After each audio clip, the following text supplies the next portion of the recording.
Hey, what's happening, gamers? Welcome back to KwingsLetsPlays and the continuation of the great Ace Attorney Chronicles.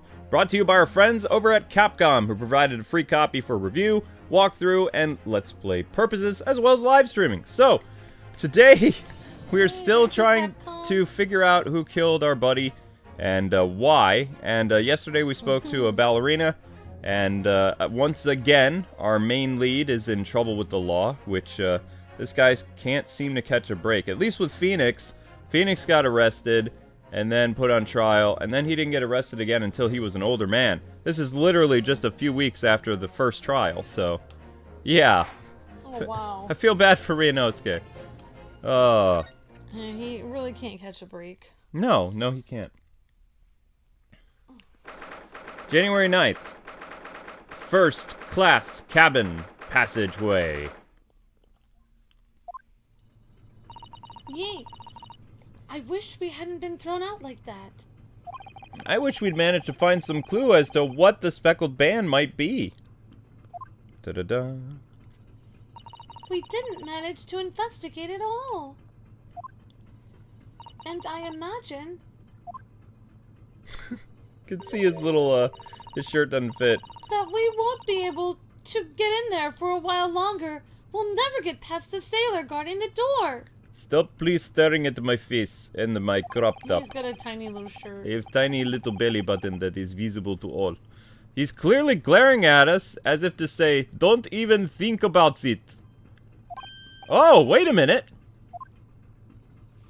What is it, Ryunosuke? Well, there's cheese right there and I'm still hungry. No! Well, what happened to our great detective friend? Where did he go? Oh, yes! He's completely disappeared. When did he do that? He slipped away as quietly as the wind, but not before ensuring these were securely back on my wrists. Whoops. Okay, I guess we can... oh. Move around? The cabin, we can't go. First class passageway. I guess... nope. Hi there. That door leads to the second class area. It's locked. I can't open it. No, well, that stands to reason. Does stand to reason. Alright. No one wants to let the murderer escape. Oh my gosh! She gave me a very stern look when she said that. Suzuto doesn't like you. She's still sus of you. She's like, Ryunosuke is sus. Do you want to hear something that the official creators have said? What? Well, I'll tell you after my dialogue. First class cabin number 1. Yes, that's our cabin. Not our cabin. It's Kazuma-sama's. Sorry. Your accommodation is confined to the wardrobe inside the cabin. You know how to make a stowaway feel small, don't you? As small as the wardrobe I've been calling home. Anyway. I wonder if Inspector Hosonaga has managed to uncover any new clues. Yes, we should probably find him and ask. Okay, so then we need to move back to the cabin. Probably. Most likely.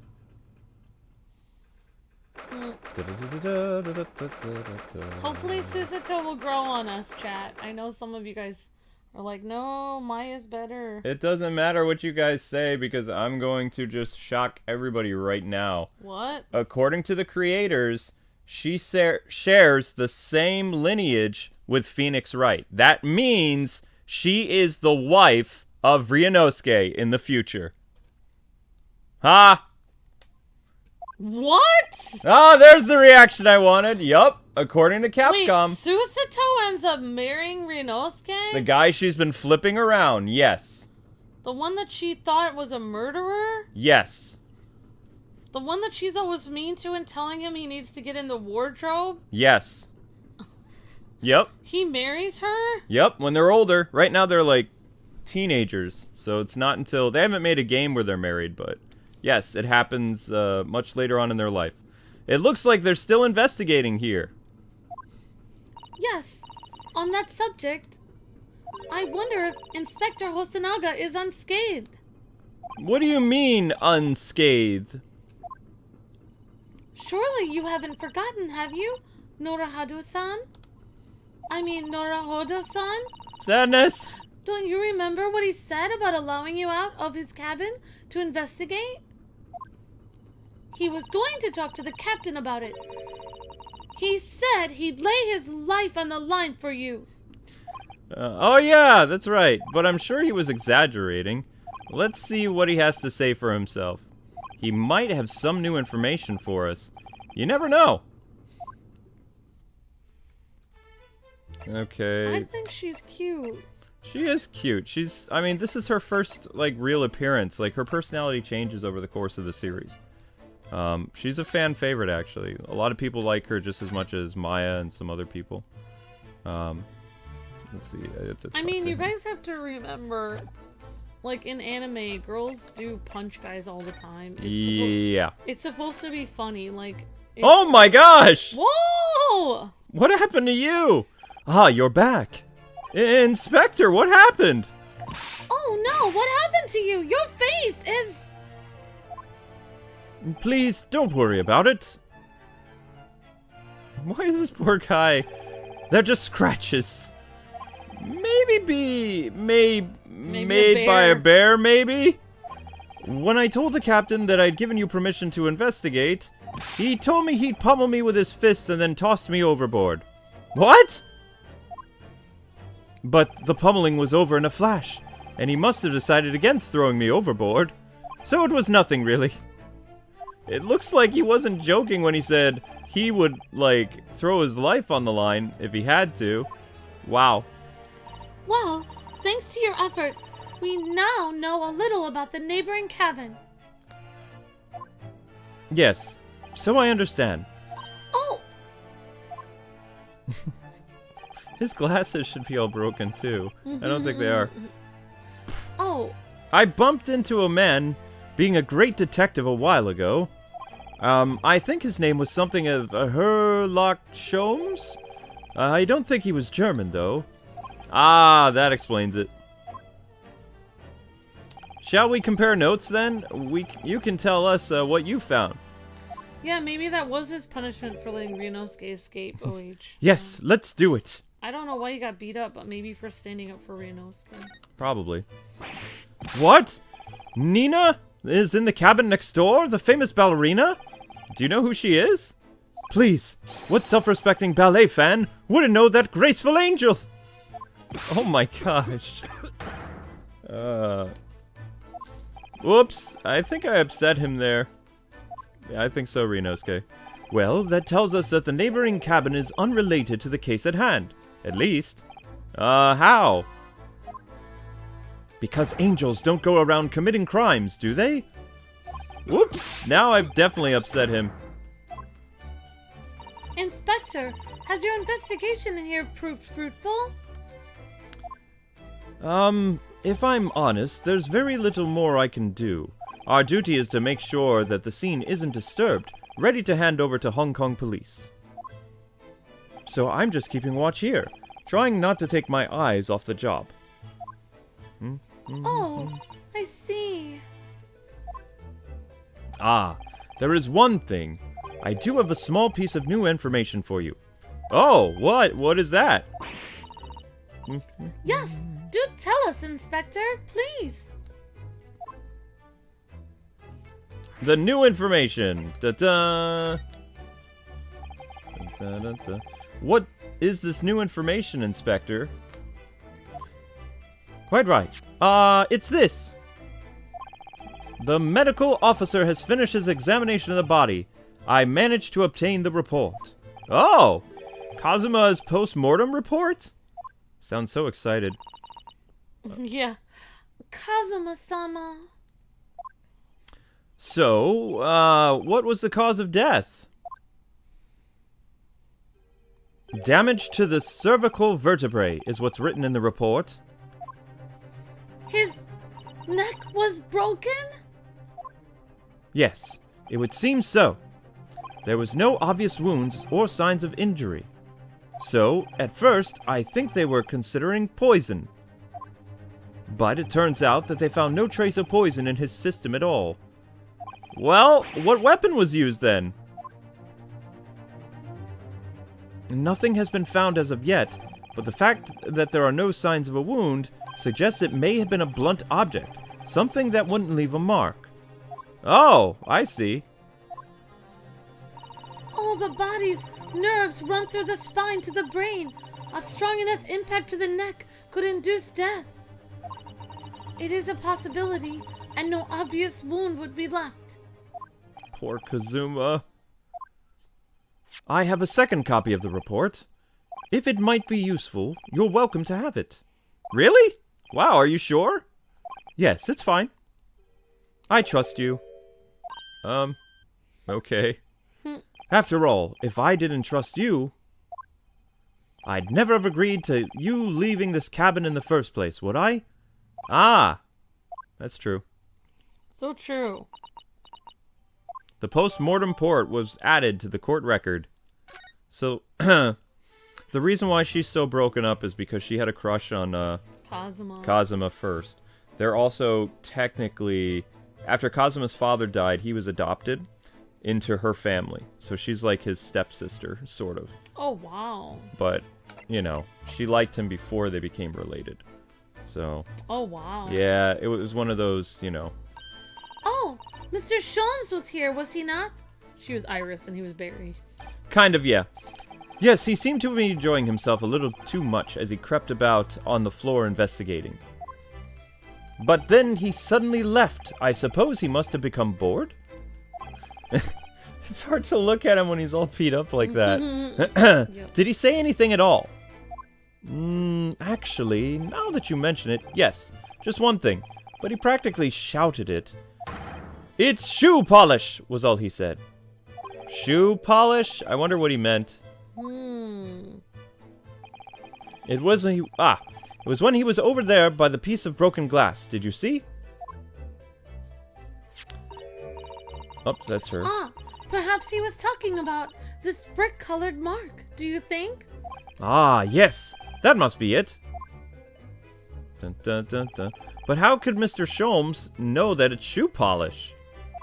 That leaves me cold, I'm afraid. I have no idea.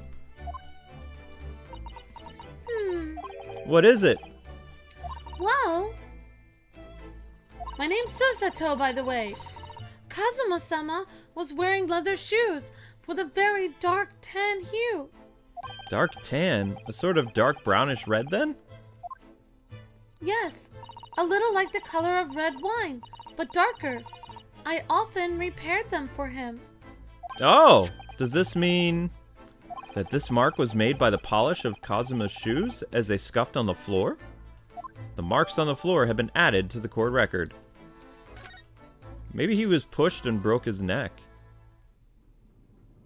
But what would have broken his neck? The bed frame? Or maybe the closet itself? That's really all I can tell you at this stage. I should return to my post.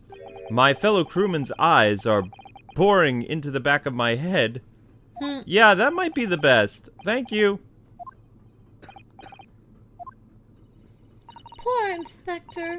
You look exhausted. When are you going to the doctor, guy? Oh, no.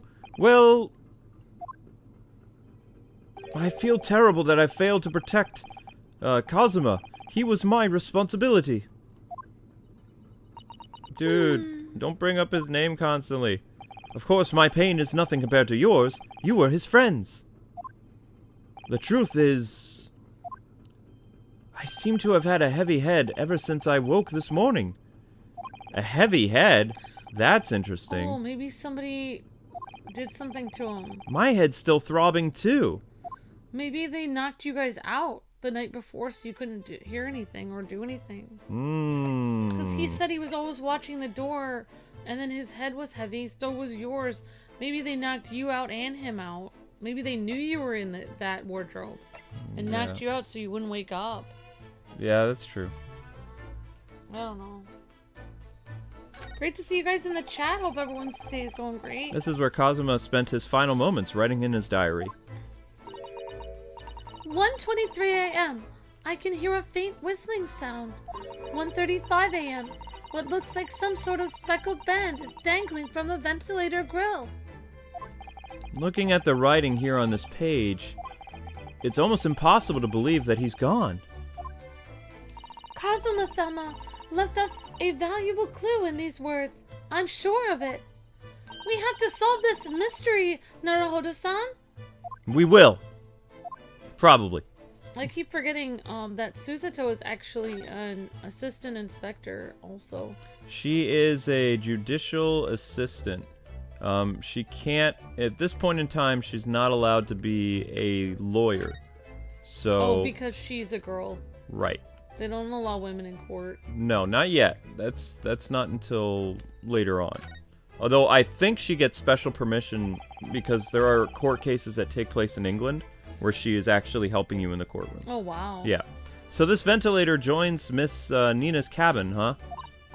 That's right. Just a few moments before he died, Kazuma saw something emerging from it. The speckled band, as he described it. If only Miss Pavlova had been able to shed some light on it, but she seemed as baffled as we are. Yes, I wonder if she's telling us everything, though. I'm not sure. I know, most people aboard would say the same about me, but there was something about that woman that didn't sit right with me. Well, alright, so we checked everything in this room then. I would probably go back out to the hallway or try to get into her room, because we didn't get to investigate her room at all. Let's see what the game lets us do. Wait, does Maya ever end up marrying Phoenix Wright then? That is something that they've been heavily criticized for never doing. So I think that's why they took the initiative to say, well, both, both, Naruhodo-san and, Susato are the, ancestors of Phoenix Wright. So that would mean if they're the ancestors, they would be blood related. And, if his real ancestor is Naruhodo, and the fact they said Susato also is, that means she marries Naruhodo. Or his son. Yeah. But most likely it's him. Yeah. Ah! Look, Naruhodo-san! Seaman Stroganoff has gone! Strong enough? The burly Russian sailor who's always crossing his arms and glaring at us! Oh! All these Russian names are impossible to remember.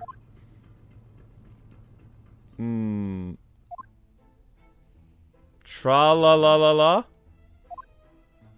Did you hear that? It sounded like someone singing. Tra-la-la-la-lay. It did the great detective way. Oh, it's... Oh, no, it's him. Oh, no, it's that guy. Tra-la-la-la-lay. I did it great detective way. This caroling. I know that lark-like voice. Well, never mind that now. This is a golden opportunity for us. Yes, you're right. We must seize it.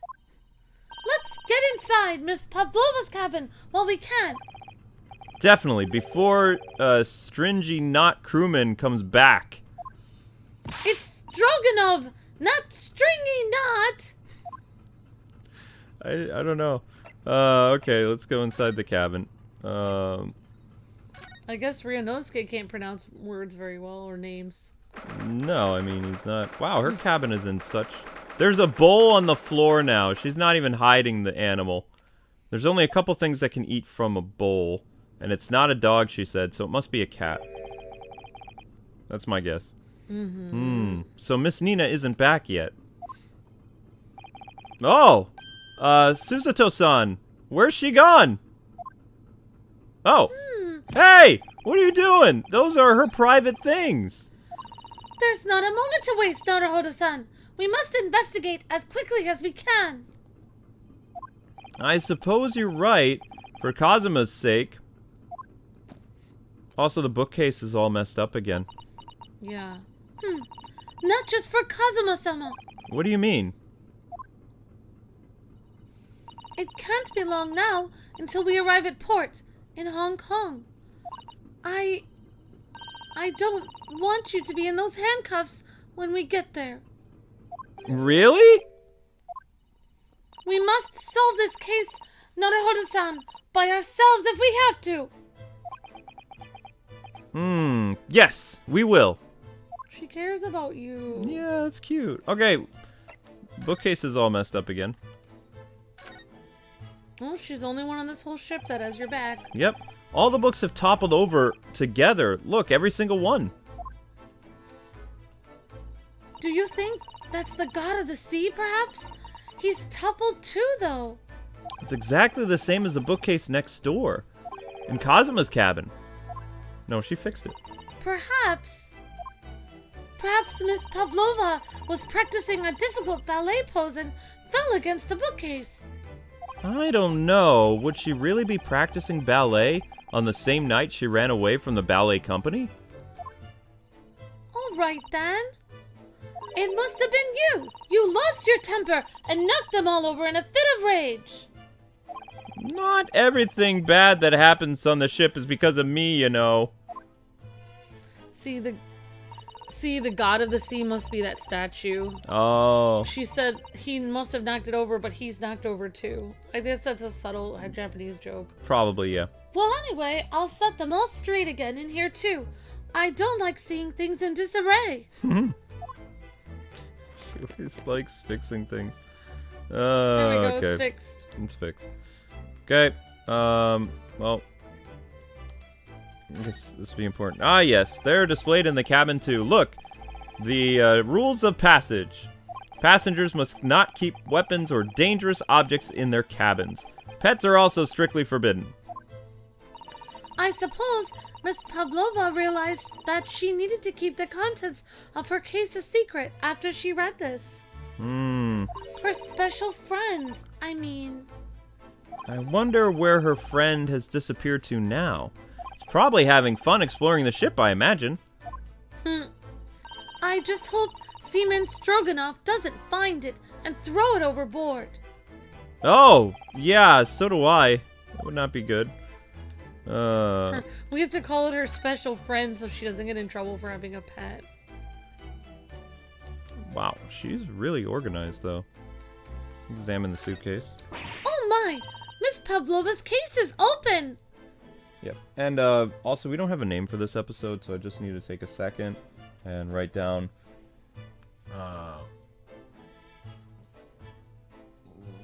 Hey, Nicholas.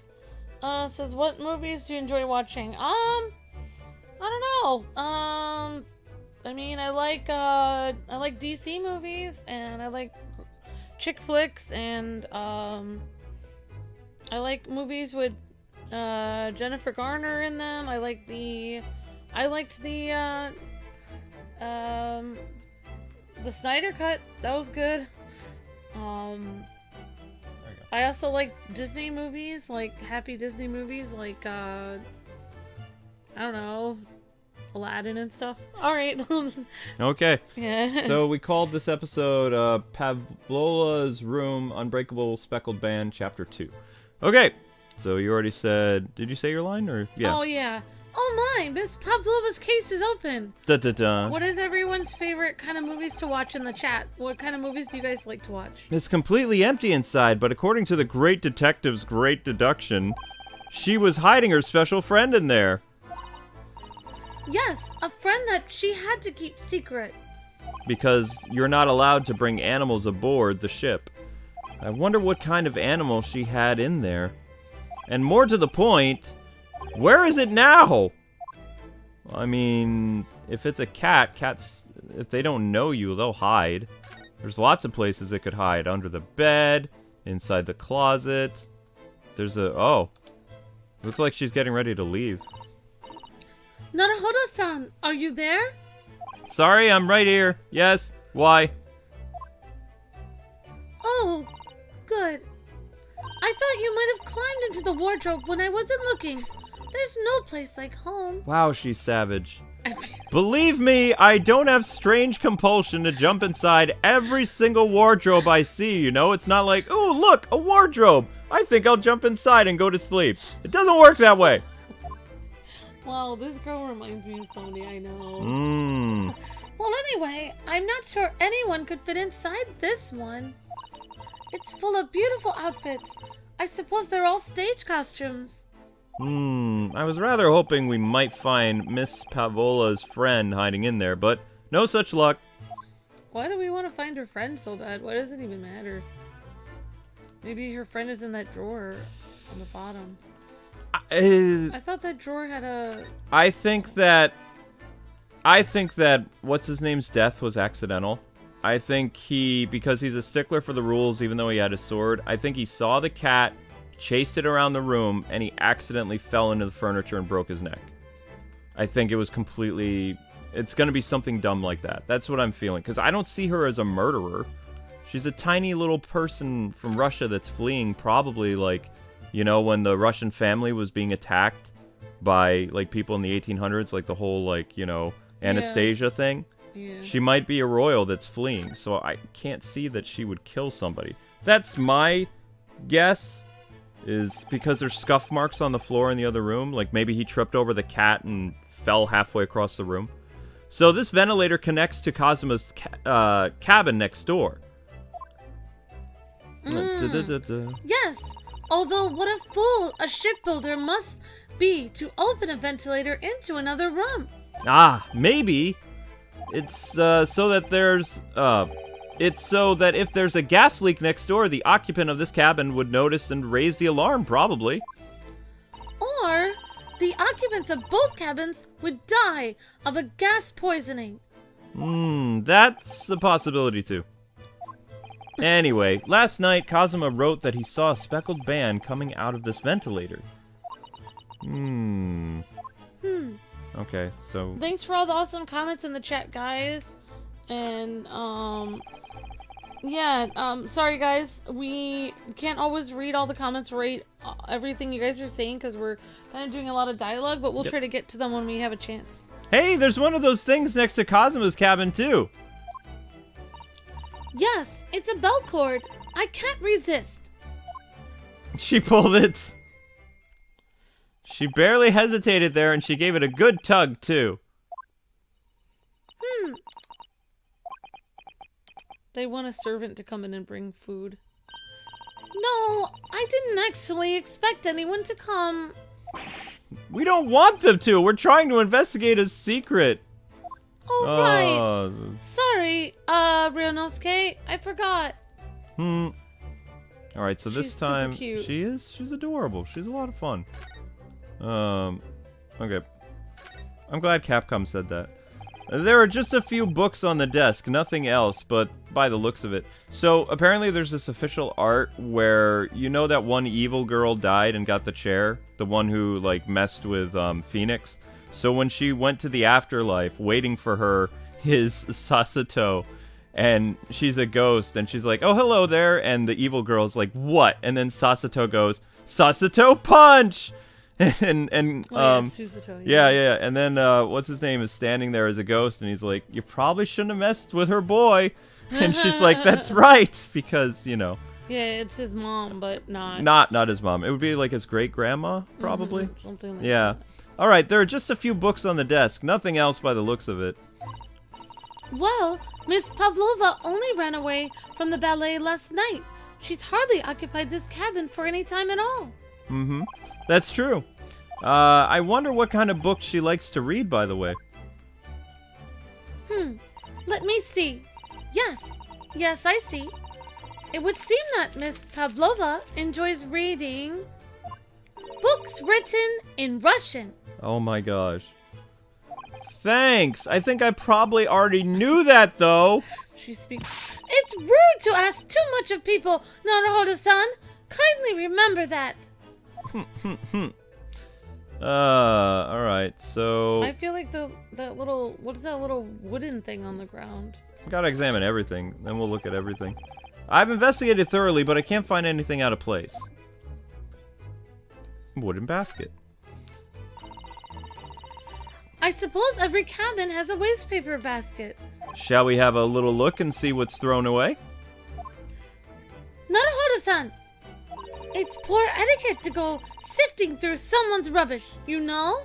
Oh, those eyes! She's looking at me like I'm a piece of rubbish now. Yeah, but she sifted through her stuff. I know. However, these are special circumstances, I think. Exactly. We have no choice but to go through the trash. Here we go. I think she's not mean, she's just nervous. Yeah. There's hardly anything in here at all.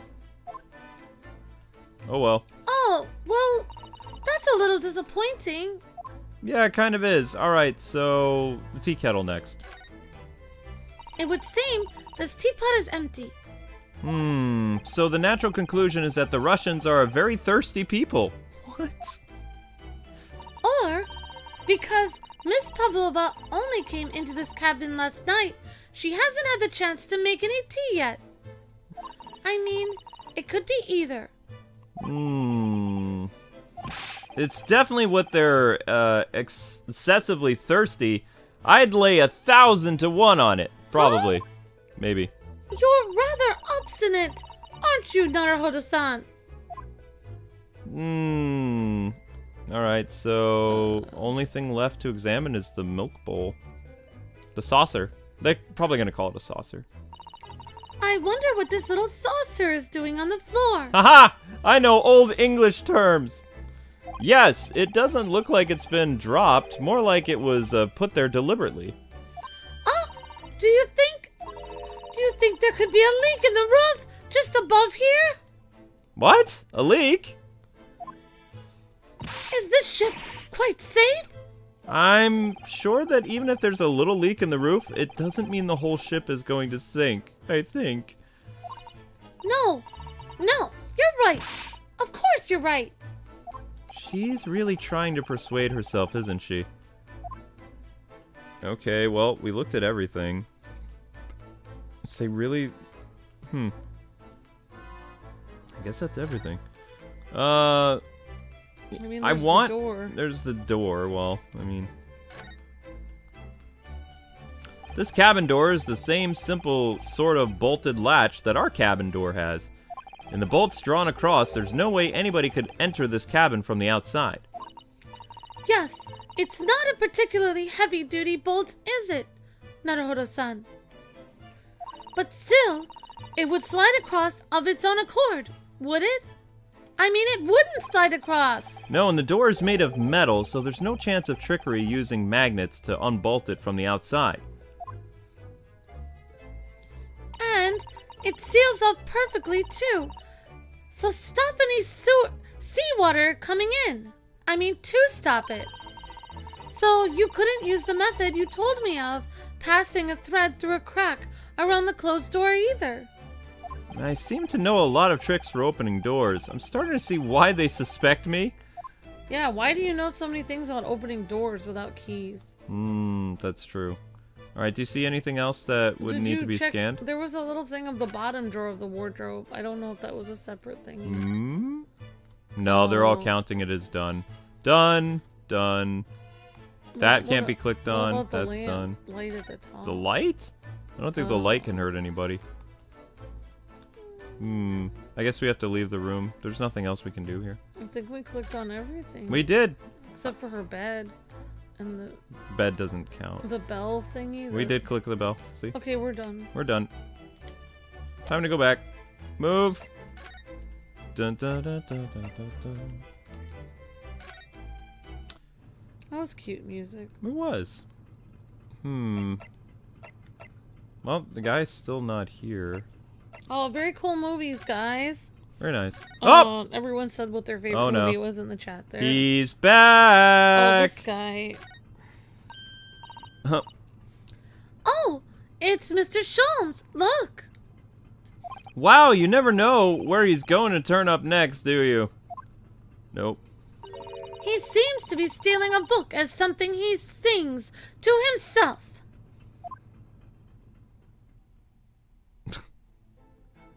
Tra-la-la-la-la-la-lay, I did it the great detective way. He's still singing. Do you think he hasn't noticed us? Or he's simply in an extremely high spirit. Yes, there was times, I'm sure you knew, when the yard bit of more than it could chew. And through it all, when there was doubt. It's lucky Herlock was about. That's cute. Excuse me. I solved it all and stood tall. I did it the great detective way. Mr. Holmes! Wah! What is it? You want to fight? Hmm? Honestly, interrupting a fellow when he's singing, and I was about to reach a climactic finish. Sorry, I thought you were never gonna stop, so I figured now is a good time as any. I very nearly dropped you to the floor with one of my famous right hooks. Alright, I get the picture. How could you... you put those fists away now? Wow. Oh, Mr. Sholmes, you seem to be examining something before we interrupted you. Ah, yes. That... I was immersed in the study of the ship's log, as penned by the starkly built crewman who's usually on guard here. Oh, yes, the ship's log. And did you find out anything useful from it? Well, after 2 a.m. this morning, the majority of the entries are blank. Which means that there was nothing to report, nothing of note happened, so...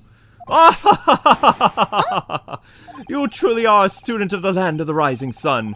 You've been utterly blinded by it. Sorry. Wow, mean. Yeah. Your logic, my boy, is inverted. Whatever do you mean, Mr. Sholmes? Observe the other pages and all shall become clear. It would seem that the same crewman of the... off-stand sentry of the first-class passageway, and he is an almost religious practice of recording nothing to report every half hour. Oh, he writes that in every 30 minutes. Nothing to report. Precisely. Simply put, the seaman writes nothing to report when there is just that. And yet, the ship's log from last night is largely blank. He didn't even write nothing to report. Oh, sorry, that was... do you mean? My bad. Yes. It's okay. There were circumstances afoot last night which led to the seaman being absent from his post. What kind of circumstances? What happened? Elementary. That remains a mystery for now, but we can be sure something significant took place. So significant that it caused the seaman to forget his regular habit of scribbling nothing to report in the log. Quite right. Yeah. These are important details. I would stake my life on it. You must log the ship's log in your mental file. The ship's log has been added into the court record. Now that that deduction was worthy of now that deduction was worthy of a great detective. You're starting to understand that my way, I see. That makes Sholmes. Brilliance! Oh, ouch. What is it? Are you hurt? Oh, don't worry yourself. Seemed to be afflicted with throbbing head this morning for some reason. Nothing more. He was too. They were all knocked out. Well, my friends, until our next encounter. He's still singing to himself. I can hear it as he wanders off down the passageway. He likes to sing. Is something wrong? Susie, you seem lost in thought. It's just... well, I feel the same. Sorry? Ever since I woke this morning, I've had something of a headache. A sort of continuous throbbing. Oh, you too? Maybe there was poison Maybe involved. there was a gas leak. Maybe they knocked him out with gas. And then it flowed into all the other rooms because it's connected. I don't know. That's a very good question. Can we get the cheese? No. Luke, you didn't check the wall behind that guy when he left. That? Yeah, we did. Oh, never mind. That's the ship section. What about the thing he was looking? Oh, never mind. It's gone. It is gone. All Well, right. there's nothing else here. I guess we should go back to our room. So the fact that he didn't write nothing to report that whole time means that there must have been something to report. Mm-hmm. I wish they'd let us explore more of the ship. Knockout gas. Maybe. That is strange. Hello, everyone coming into the chat. Hello, Rebecca, Judge Sapphire, Princess Emmy, OHX90, Gogeta Blue, Riley, and Cassie, Kylie, and Cody, and Kiri, and everyone hanging out here. Sammy Bear. Hope you guys are all having a great day. I already talked to him. I haven't talked to this guy again. Why is the bookcase still... It's weird. All the books provided for passengers occupying this cabin are neatly arranged on the shelf again. They were all over the place when we first looked around, if you remember. Oh yes, and you tidied them up, didn't you? Yeah, she did. You have to look after the ship's property. Unruly behavior in the cabins leads to damage. But is it, but it really wasn't me who knocked them over, you know? Well, anyway, I feel much better now that they're neatly lined up. I can't relax when things are untidy. Okay. There must be another room we can go to. I mean, how does Sherlock moving about? Maybe. Well, first I want to talk to the grumpy guard. Just because there's been no Russian today. You! Where did you go? Oh, sorry, I just went to the next door cabin to it. Why? Who gave you permission for this? Well, Seaman Hoshi. That new Japanese, was it? Later, I will roll him into ball and throw him into cold room. Oh my gosh. Such violence. Woo! He's gone back to guarding the door. I hope Inspector Hosonaga doesn't find himself into much trouble on our account. He's really gone out of his way to help us, hasn't he? When we get back to Japan, we'll have to take him for a steak at the restaurant. That could be a very long time from now, Naruhodo-san. No, that's true. Wait, are we on our way to the U.S.? No, we're on our way to England. Oh, right, England. I forgot. We're on our way to England.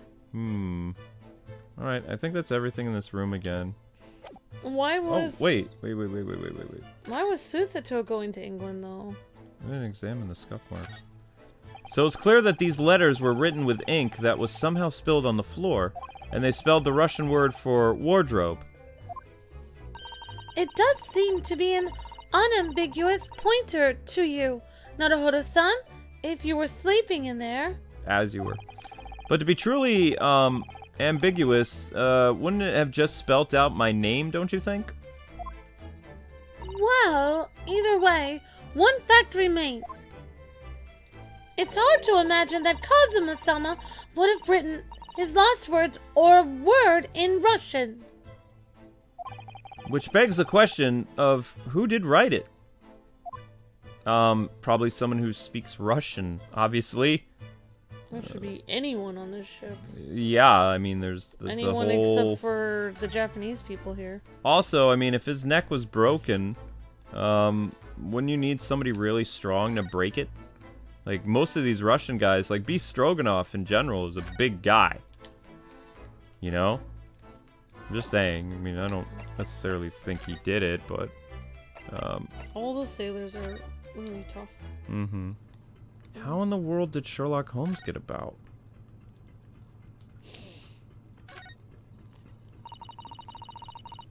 Sorry, I was cleaning my glasses. You're fine. That door leads to the second-class area. It's locked. I can't open it. No, well, that stands to reason. No one wants to let the murderer escape. Gosh, she gave me a very stern look when she said that. Okay. Oh, they figure the murderer is in first class. But that may not be true. Her cabin. Miss Pavlova's cabin. Yeah. This could be our chance, Ryunosuke. What? The burly sailor doesn't appear to be around at the moment. We could investigate every last inch of that cabin. We did. I'm not sure if I'd go that far, but we certainly could go looking around more. I'm sure we could learn something. There's nothing else in there. We've already investigated thoroughly. I'm gonna see if my coffee's outside. Sure, honey.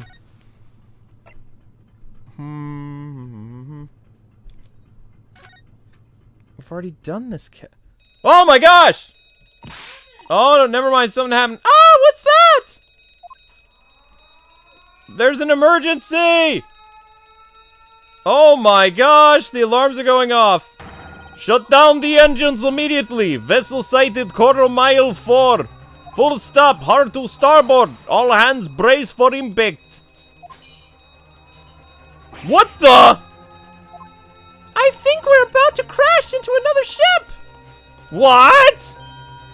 Oh my gosh, the ship is listing. I can't stand it. Susie! Whoa! Just when Amber leaves, it gets exciting. Susie, are you alright? Are you injured at all? I think I'm fine. Thank you, Naruhodo-san. Wow, Amber. It looks like we've avoided a collision. I think. Yes, the ship has come to a stop. Oh my goodness! What about you, Naruhodo-san? Are you hurt? No, I'm fine. Hello, is anybody in there? Shout if you need assistance. Oh, that sounds like... Inspector Hosonaga. Oh, I thought it was a Russian guy. Oh, never mind. Sorry. Is that you in there, Naruhodo-san? Unbolt the door, quickly. What? The bolt? Oh, look at that. Look at that. The door's bolted. Did you see that? Susato. Susato? No, I didn't touch it. Well, that's strange. How did... And look, all the books. They're just like they were before again. Whoa.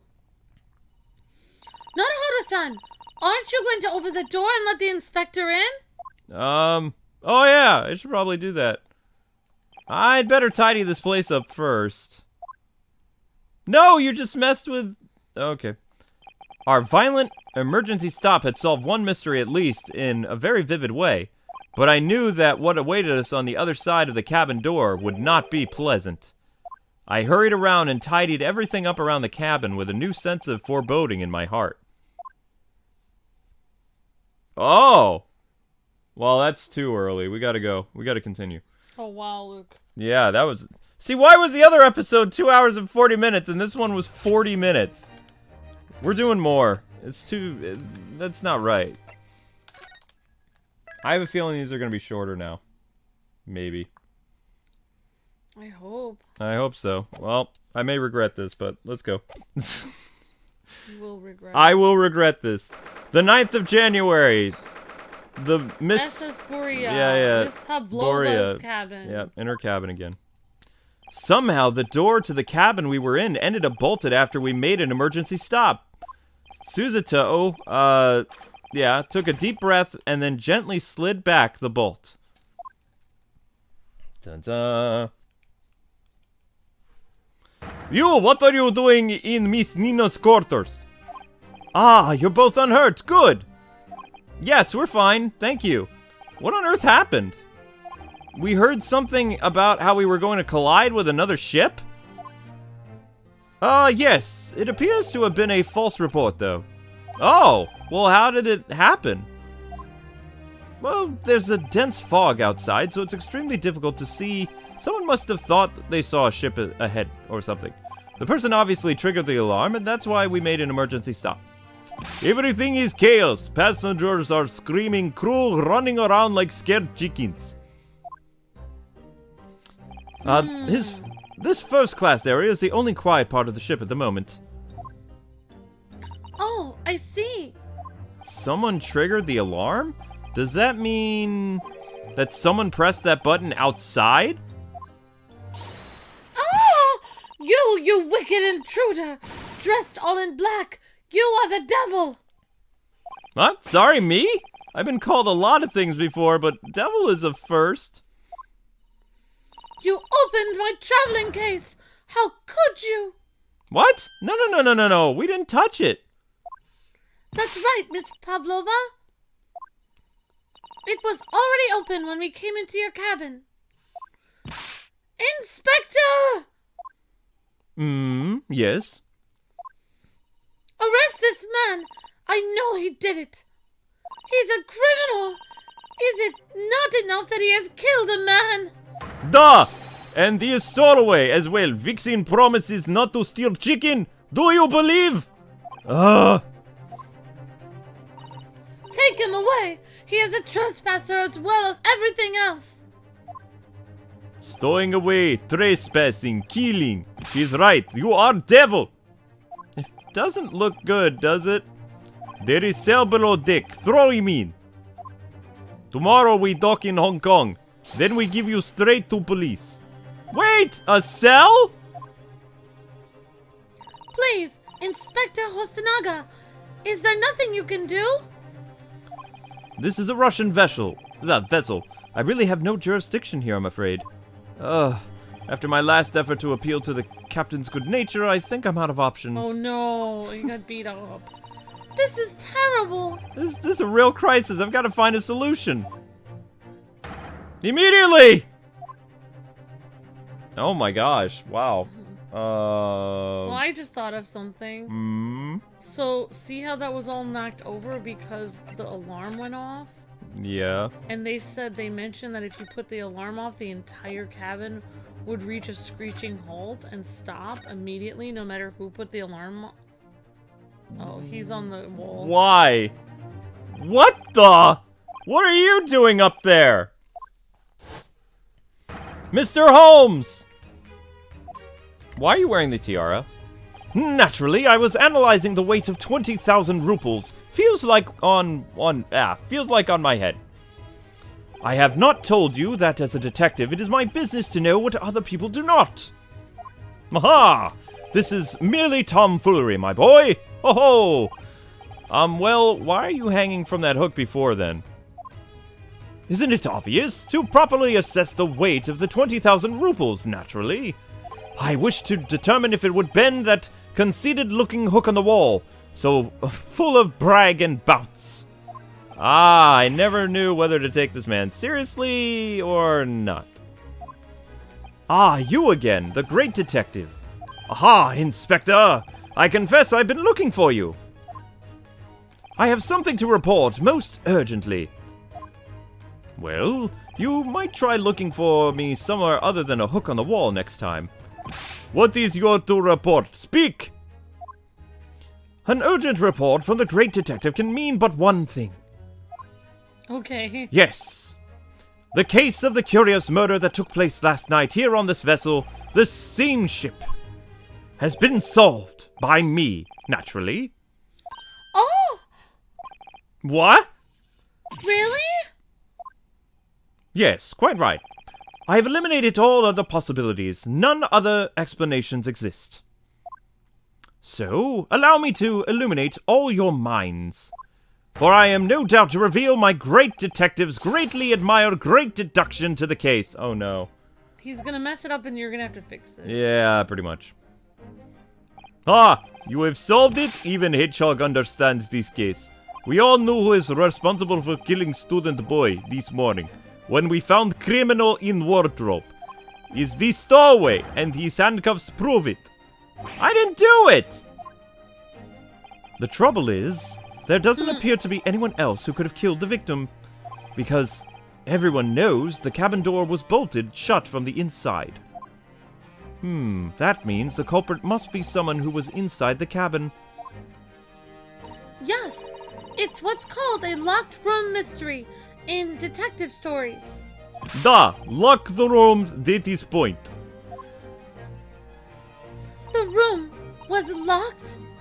Well, I can't deny that. There's no way the bolt could have been drawn across from the outside of the cabin, unless the ship came to a complete stop. You're all quite mistaken. The cabin next door is not a so-called lock room at all. What? Oh yes, there is another entrance. An entrance used last night by the culprit in order to gain access to the cabin despite the bolted door. What other entrance? We've never discovered one. Why, it gapes open-mouthed at even as we speak. The ventilator man! The ventilator? Ha ha ha ha ha! You think this funny? I cannot even put my arm through that hole. That's because your arms are as thick as tree trunks. Yeah. You're suggesting that the culprit entered and left the victim's cabin through that tiny opening? That's impossible. Ah, but it is. And last night, the victim even witnessed the intruder in the act of passing through the ventilator. Uh-oh. Mr. Sholmes, do you mean? Are you referring to the words Kazuma-sama wrote in his diary? 1:23 a.m. I can hear a faint whistling sound. 1:35 a.m. What looks like some sort of speckled band is dangling from the ventilator grill. Precisely, my dear madam. But what... Oh, man, it's so hard to go between two different British guys. But what does it mean? What is the speckled band? I think they sound too similar, but that's the best I can do. It's fine. The answer to that particular conundrum is that this very cabin, my dear boy...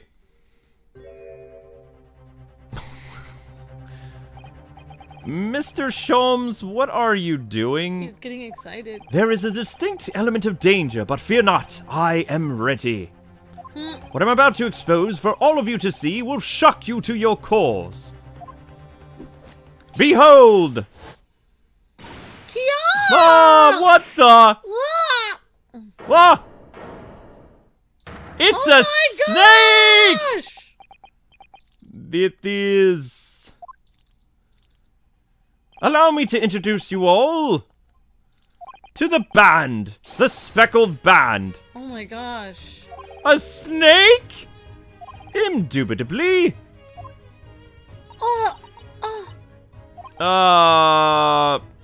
Is that her pet?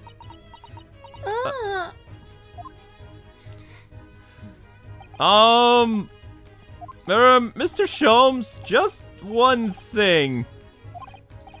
Pray, what troubles you, my dear boy?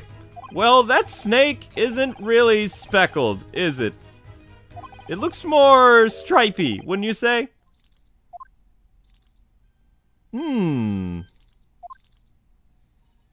Yes, you're right.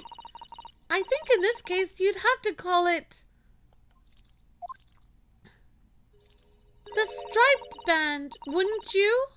So that thing broke Kazuma's neck?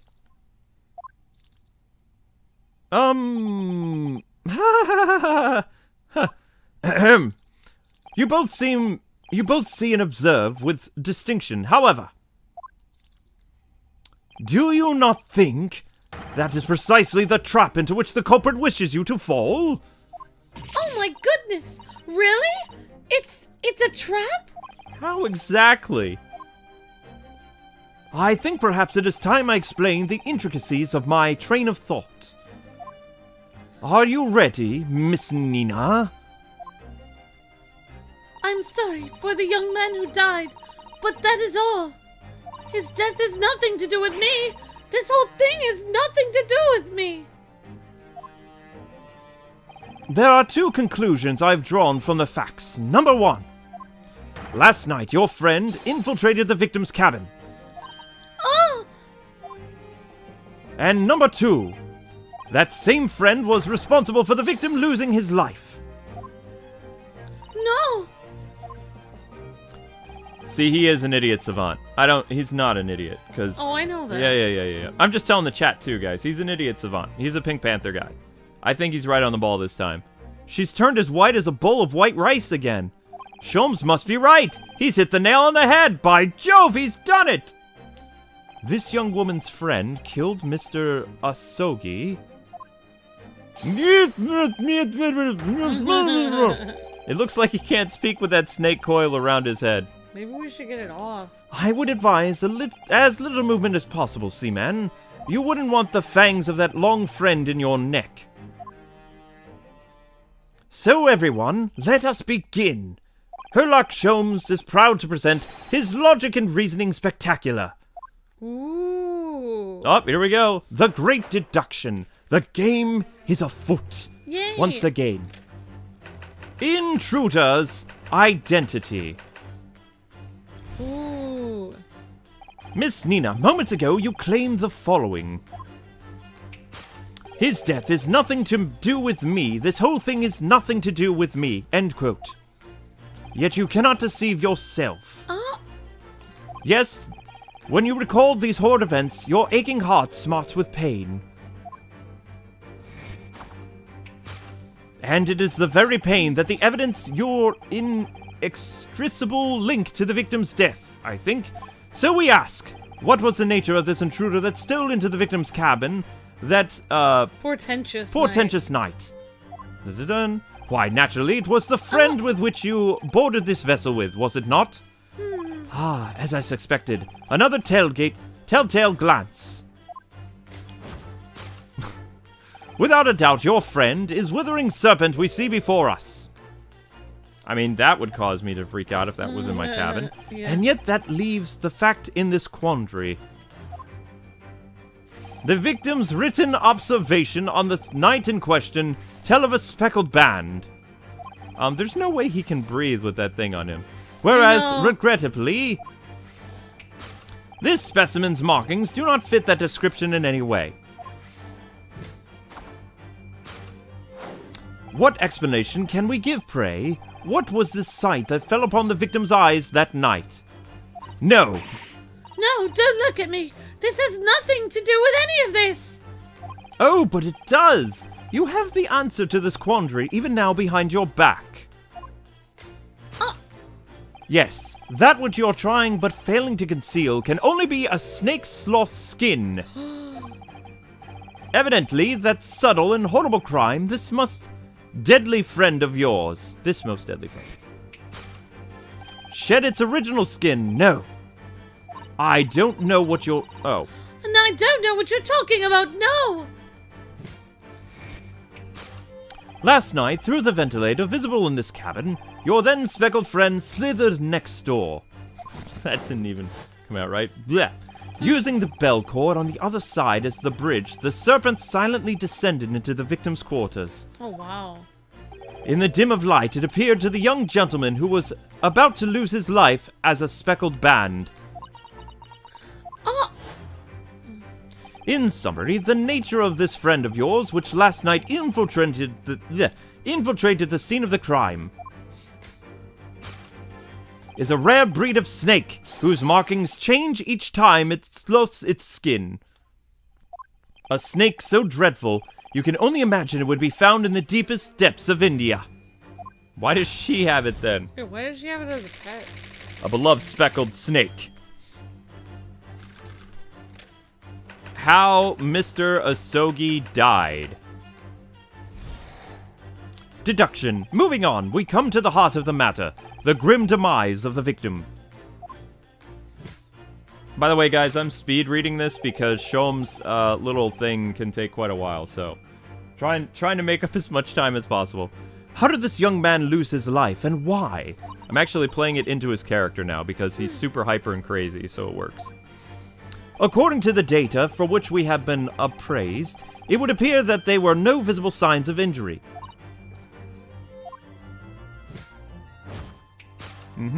In fact, the circumstances of the victim's death can only be explained by a terrible venom. Now, if we take that as a fact,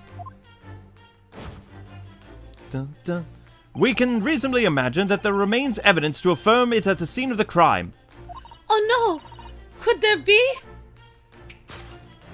Yes. An examination of the deceased body will prove the cause of death conclusively. The almost but not quite impenetrable puncture wounds left by the venomous fangs will seal the truth. Yes, the vestiges of the snakebite delivered by your terrifying friend. This makes no sense! And Amber has a delayed reaction when she reads. I'm a faster reader. There's no point, fringing ignorance, Miss Nina. After the incident, you endeavored to hide everything, didn't you? But now your involuntary glance betrays the hiding place you chose. I mean, he might be right. That's right, you hid the evidence that links you to the victim's death in the traveling case. When we first met in this cabin, it came to my attention that your case moved periodically. Your serpent assassin was restless inside, no doubt. No, you don't.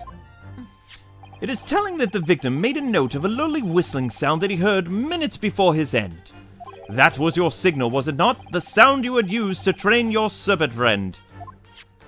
To train? Quite right. Yes, indeed. Oh, he does say indeed, wow. Indeed, you put the serpent through the ventilator and wait. After a period, you'd summon it back with a whistle. You couldn't know if the animal had done its duty, so you would listen for signs of life next door. If the victim appeared not to have been dispatched, you release the snake once more. Wow. Maybe she is a killer. I don't know. Do you deny the snake has undergone such training? It's not true! Having slithered through the ventilator and down the bed cord, the creature indeed only sinks its fangs in once. That was kind of hard to say, a little tongue twister. Its venom would course through the victim's veins, ending his existence forever. That is the true nature of the speckled band that took the poor young man's life. There can be no doubt. My logic is infallible. Death by venomous snake bite. I'm convinced. I'm convinced. But it's a broken neck. Thus concludes Herlock Sholmes' great deduction of the speckled band. Haha! Precisely, my dear Japanese friends. That would be a great thumbnail. It'd be interesting.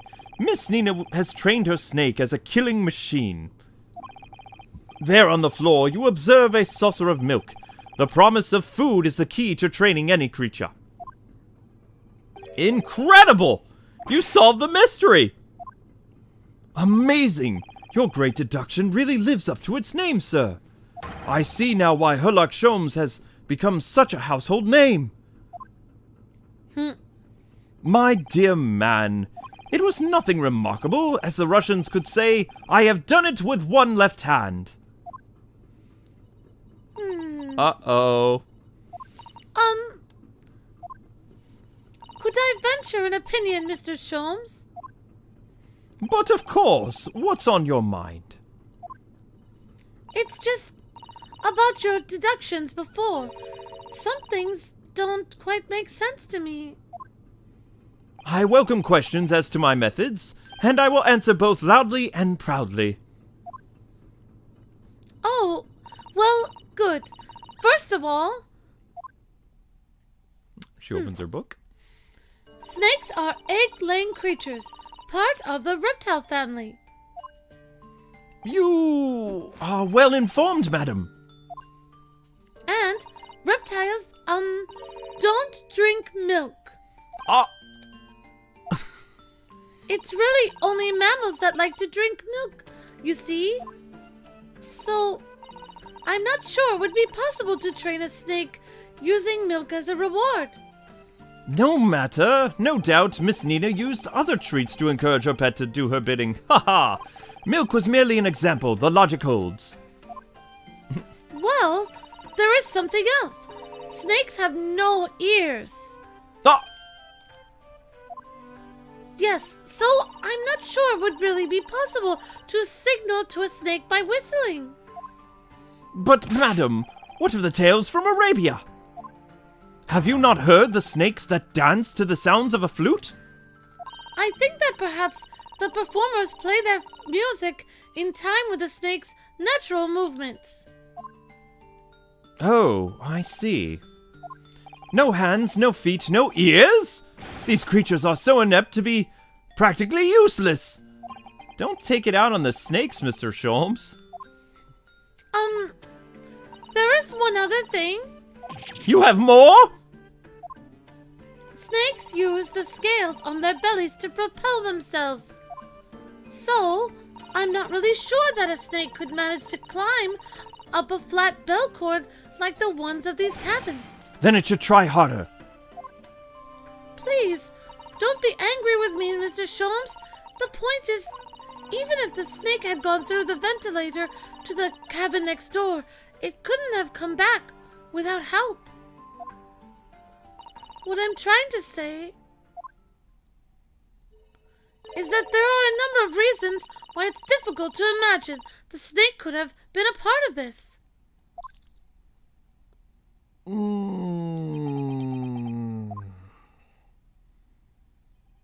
Huh. But she could have gotten Ryunosuke off. Yeah. Why did you have to say anything? Why did you have to say anything, Susato? I think we need to step in and help again, Mr. Naruhodo. Oh no, you don't mean... Yes, we need to modify Mr. Sholmes' latest deductions and turn them into the great ones they ought to be. I had a feeling that was coming. Alright, let's give it a try. Of course, she is looking for the truth. Just what I was waiting for, Mr. Naruhodo. Yeah, right. So, cast your eyes down to your wrist again. What? Oh my gosh. You've done it again! Oh! Where did they go? Fear not, I shall once again restore them after our work is completed. I really wish you'd leave them off. Now, everyone, let us begin! Herlock Sholmes is proud to present his Logic and Reasoning Spectacular Part 2. Ooh. Course correction. Hold it, Mr. Sholmes. Hold it! A beloved speckled band. A snake. Miss Nina, moments ago you claimed the following. His death is nothing to me. This whole thing is nothing to me. Blah, blah, blah. Yet you cannot deceive yourself. Yes, when you recall those horrid events, your aching heart smarts with pain. So, does she have pained expression on her face? Yes, that's true. She looks as though Kazuma's death is weighing heavily on her mind. But you're not sure Mr. Sholmes has read her quite correctly, is that it? Could there be some other way to interpret her expression then? Let's take a moment. A really close look at Miss Pavlova.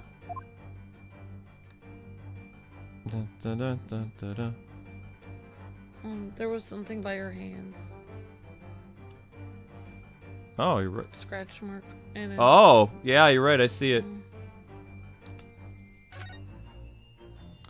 Oh, Naruhodo-san, look! Looks like a very painful wound. It looks like a scratch made by some kind of small animal. And fairly recently, too. Well, whatever scratched her doesn't appear to be around here. There was a saucer of milk, so maybe she has a different pet. That's true. There was something by her earring. Hmm? Her earring. Her earring? Yep. Okay. She has such petite ears among that beautiful hair, like little pink shells. Oh, what's that? There's something dangling down from her ear. Ah, that's an earring. The crescent moon part looks as though it's made from wood. It's charming, isn't it? Women do seem to love adornments, don't they? In their hair, around their necks, on their fingers, and even hanging from their ears, it seems. Well, jewelry is beautiful, Naruhodo-san. She also has something in her pocket. Whoops. It won't let me click it. She has earring on the other side too, but I don't know if it matters. No, I don't think it. Wait. It's a different earring on the other side. The earring's different. She has such petite ears among that beautiful hair, like little pink shells. Oh, what's that? There's something attached. Oh, sorry. No, it's the. It Look, always. I can see it. Oh, okay. There's something attached to her ear. Oh, I expect that's what's called an earring. It's a little piece of jewelry. An earring, is it? It really is tiny. Perhaps part of it is missing. Maybe it broke off. Now, all that is left is the clasp part that attaches to the ear. If that's the case, she does appear to have noticed that it's broken. Okay, what else do we need to examine from her? Probably present her, her scratch. Her scratch, probably. Yeah, okay. Because I can't actually click this thing that's in her pocket. People said, wow, she must have lost the other earring. Oh my gosh, it's right out there in front of us. What? Right behind her, there's a picture of her holding a cat. How do I get to it? Oh, you can't click on it. I can't click on it right now. She has a cat. She has a cat. I guess we present, Present the scratch because that's kind of important. claw scratch. Okay, yes, when you recall those horrid events, that claw scratch smarts with pain, doesn't it? Indeed, and simple observation reveals that the wound is fresh. Miss Nina, did you, in fact, receive that scratch? Oh, sorry, that's Ryunosuke. Sometime last night, perhaps? Ah! That's right, she was wearing gloves before. When I think about the young man who died next door, I feel so sad. And when I am sad, the pain from this wound is worse. Ah, and that is the very pain that evidences your, inextricable. your inextricable link to the victim's death. So we ask, what was the nature of this intruder that stole into the victim's cabin on that horrible night? Why, naturally. Whoops. Why, naturally, it was the friend with which you boarded this vessel, was it not? Ah, as I suspected, another telltale glance. Without a doubt, your friend is the withering serpent we see before us. Nope. It seems likely that the scratch mark on the back of her hand was made by this friend of hers, doesn't it? Except, snakes don't have claws, do they? No, they don't. They don't even have hands or feet on which claws might grow. Well then, if that snake isn't her pet, what is? What's the true identity of this friend of hers? We should go follow her gaze, Naruhodo-san. That's where we'll find the answer. Okay, so we now know she has a cat, so it's this picture. There we go. Ta-da! Oh, so cute! Look at the photograph in this frame. This must be something Miss Nina brought with her when she ran away. She is exceptionally beautiful, isn't she? Yeah, that's true. But personally, it's the little black creature she's holding that's caught my eye. Maybe we'd better take a closer look at this. That's her cat. That's her cat. It's so cute. Look at the little cat that Miss Nina is cuddling. Oh, what a cute little kitten. It could vie with you, couldn't it, Naruhodo-san? For the blackest outfit. A black kitten. And from the look of this picture, at least, Miss Nina seems very attached to it. Alright, so we're gonna present this. Yep. The little kitten. Hi. Hi. Without a doubt, your friend is the little kitten we see before us. Yes, that scratch on the back of your hand makes that abundantly clear. Oh no! The whereabouts of this little black kitten isn't clear, but what is clear is that you brought the animal with you when you ran away from Russia, didn't you? Oh! Where'd the snake come from then? I don't know. Daka is my best friend. I couldn't leave her behind. Daka would appear to be a Russian blue. Oh, even cuter. Cute. And yet the fact leaves us in a quandary. The victim's written observations on the night in question tell us of a speckled band, whereas regrettably, this specimen's markings do not fit the description in any way. The collar, you moron. You can't see the collar because there's a giant bell on it.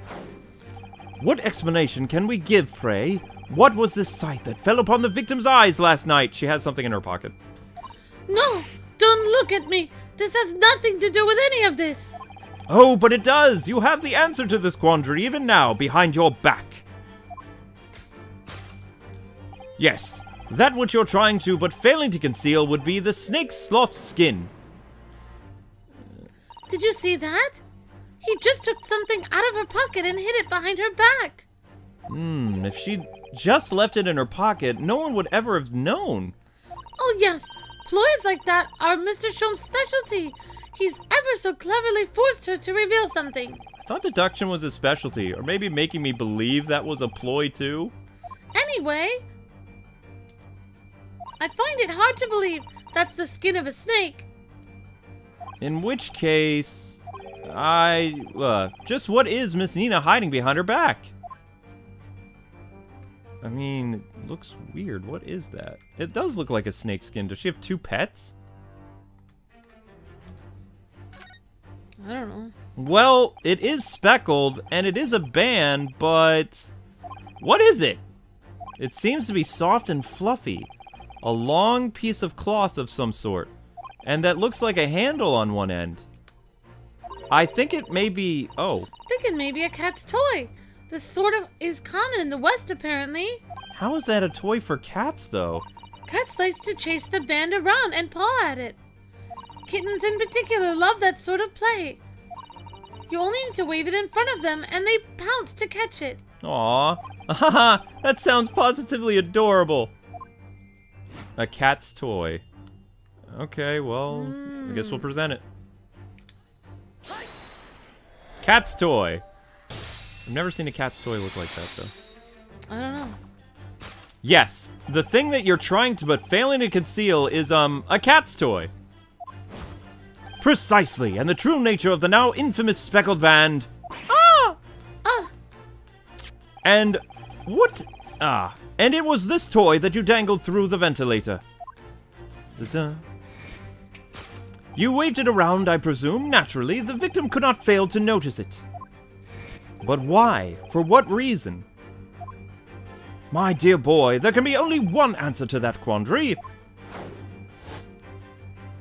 After her feline friend disappeared through the ventilator into the neighboring cabin, Miss Nina attempted to use a speckled cat's toy to incite the creature to return. Ah!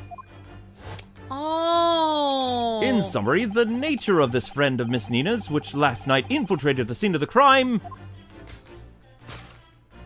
is a bit, blithesome Russian blue breed of cat by the name of Daka. Gah! A truly troublesome feline, young Daka is proving to be. She must be caged once found. You will forgive us for borrowing the photograph of your pet, Miss Nina. The photograph of the cat was taken into the court record. How would the cat have killed him, though? It doesn't make any sense. I have no idea. It was after I gave her food last night. That's when it happened. Oh, she's gonna confess already? She scratched the back of my hand and then ran up the bell cord. Before I could do anything, she had disappeared. Through the ventilator. Oh, wow. Darka, she is so naughty. She's a killer cat? My gosh! A beloved kitten is the murderer. Solved! Sounds like Zelda. Very naughty cat. Very scary cat. She didn't kill him. Then how'd he die? I don't think the cat killed him. Moving on, we have come to the heart of the matter. The grim demise of the victim. How did this young man lose his life, and why? According to the data for which have been appraised? Wow, apprised, okay. It would appear that we'll no longer have visible signs of injury. Ah! In fact, the circumstances of the victim's death can only be explained by a terrible venom. No. What Mr. Shom said is true. There were no signs of a wound anywhere on Kazuma-sama's body. That's right. But Mr. Shom seems to be unaware of one very important detail. Kazuma wasn't poisoned. Yes, it would seem so. Let's give him the information he's missing now. Okay, I think... He wasn't poisoned. His neck was broken. Yeah. So... Post-mortem report. Yeah, post-mortem. Post-mortem report. There we go. Correction. In fact, the circumstances of the victim's death can only be explained by the post-mortem report. Ah, yes, I knew it was one or the other. Jeez. His neck was...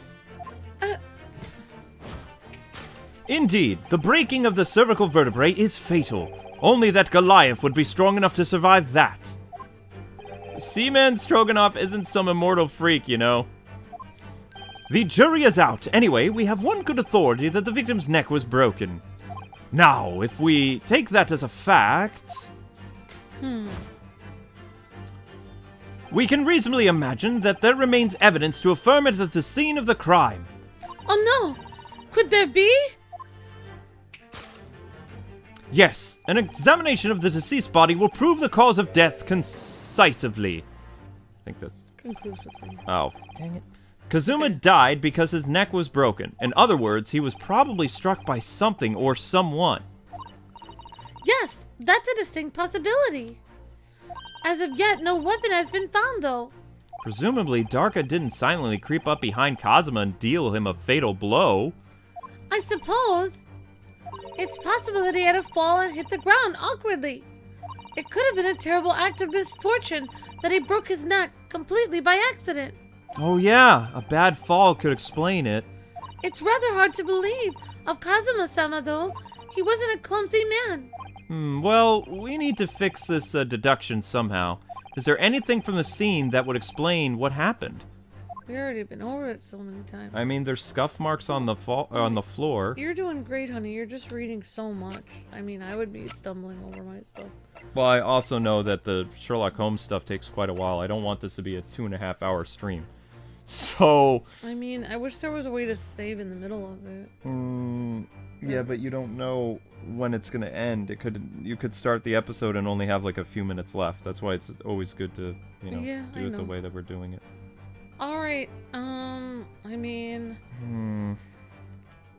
the scuff mark on the floor shows, maybe the animal ran through shoe polish and then left something on the floor. I would say the scuff mark would be... I would just try it. I don't know. That's my guess. We could try this. Crime scene photo. Okay. It was wrong. Whoops. What precisely was your intention with that, Mr. Naruhodo-san? Just following the natural progression of the deduction, sometimes the truth hurts.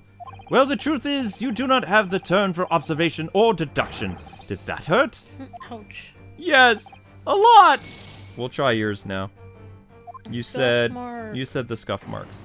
Maybe that will explain the animal or something. Died because of a broken neck. Either he was struck by something or he fell badly and it happened by accident. There was something found in his cabin that puzzled us. You remember? A strange mark. It should be among the evidence that we have gathered. Alright, let me look through the evidence again for the strange mark. Could that mark explain what happened? The scuff marks. There we go. Okay, cool. Yes, an examination of the mark on the floor will prove the cause of death conclusively. Hate that word. This particular mark, so prominently visible next to the victim's body, is deposit of shoe polish. Shoe polish? Indeed. Positively identified by little analysis device I constructed, which I carry now as a matter of course. Wow. Beeswax, tallow, and dye were my results. The undeniable ingredients of shoe polish. Wow. I mean, he's not all wrong. Oh! And the color of the polish is a perfect match to the color of Mr. Asogi's laced leather shoes. Oh! Looking at this mark, it's not hard to imagine what happened. For some reason, Mr. Kazuma must have caught his foot at some point on the floor and tripped. Please, no! And, by the dreadful turn of misfortune, caught his neck against some immovable object as he fell to the floor. Oh no. Suffering a fatal blow to the spine, the victim's vertebrae shattered in an instant, and he lost his life. No! Where's the cat now, though? Maybe he tripped over the cat. Oh my gosh, what happened to the kitty? I don't know. I don't know anything about this. Is that really true, Miss Nina?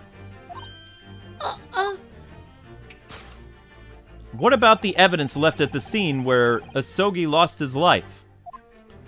Yes, the facts are as clear as day to me. Oh, darn Says it. show him, Sonny. Yes, the facts are as clear as day. You did all you could to conceal your incriminating evidence. She shouldn't have done that. Now she's probably going to go to jail. But now your involuntary glance betrays the hiding place you chose. That's right. You hid the evidence that links you to the victim's death in the traveling case. I don't believe it. Kazuma-san's merely tripped over and now he's no more. It can't be true. I refuse to accept it. I know it's hard to believe, but the mark on the floor does seem to suggest what happened. But... And if this part of Mr. Shom's deduction is right, Miss Nina is trying to hide some evidence that would prove it. Here in this cabin, somewhere in the direction that she cast her eyes. Where? I wonder. Let's have a good look around. There must have been... the answer must be here somewhere. I feel like he tripped over the cat.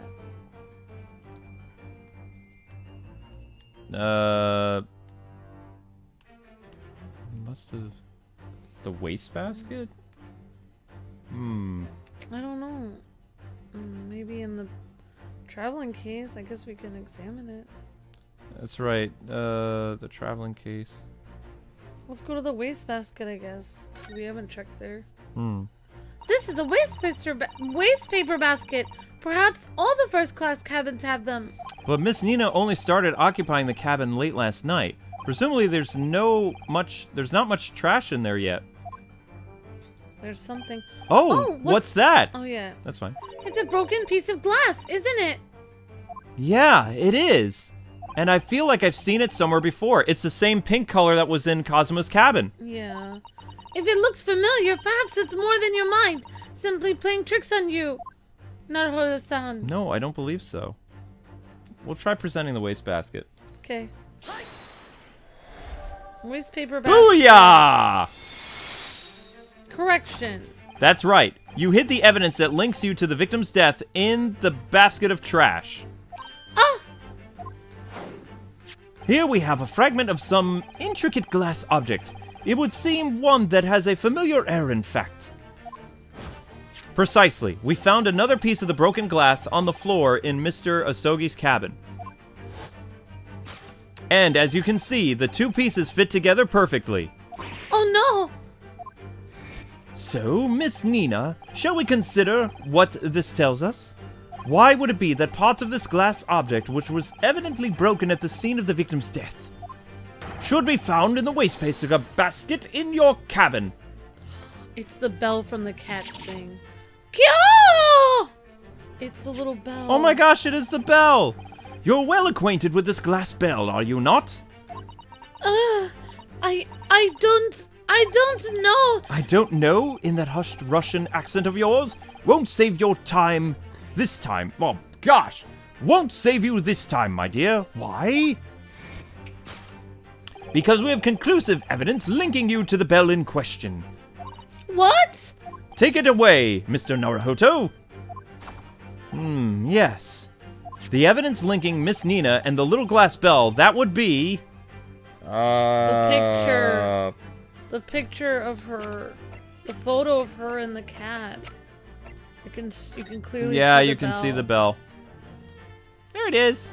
Kitty's bell. Kawaii. Killer cat. The cat did it. Murderer cat. Never forget to feed your cats, everyone. If you look at this photograph, you can clearly see, hanging from Darka's collar, it's the bell in question.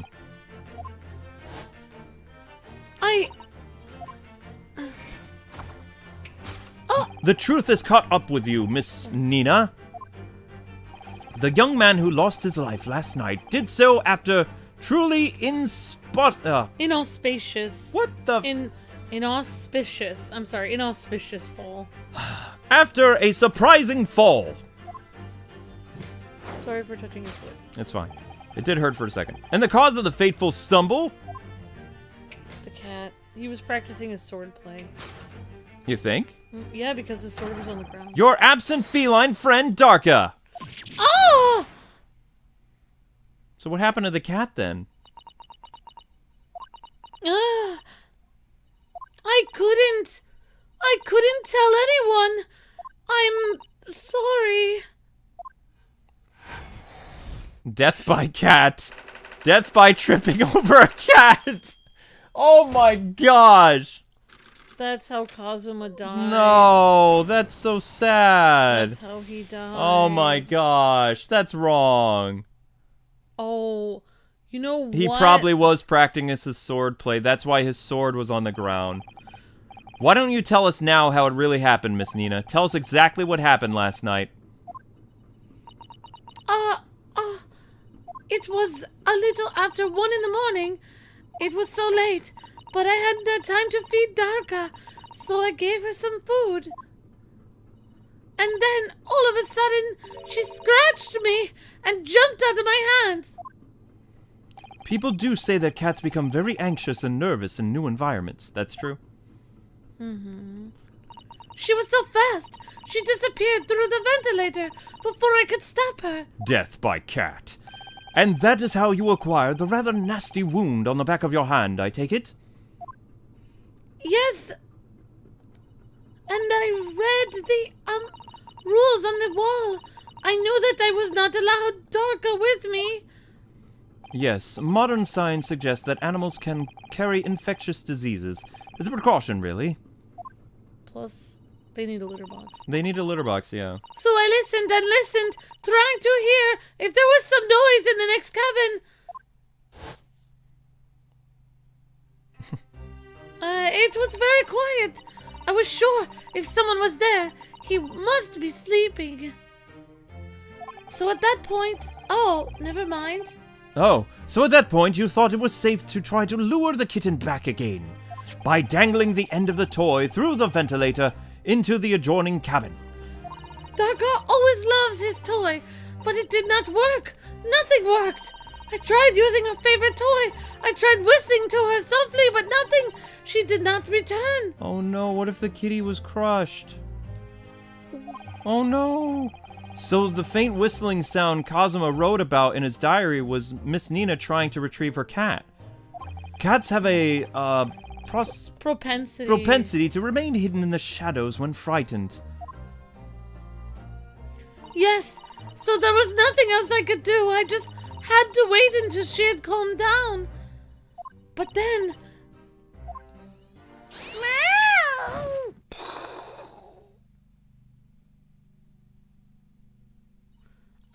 I nearly passed out with shock. I heard her cry out and then... Oh, it was such a dreadful bang. Then afterwards, nothing. It was totally silent. Kazuma was... killed by a cat.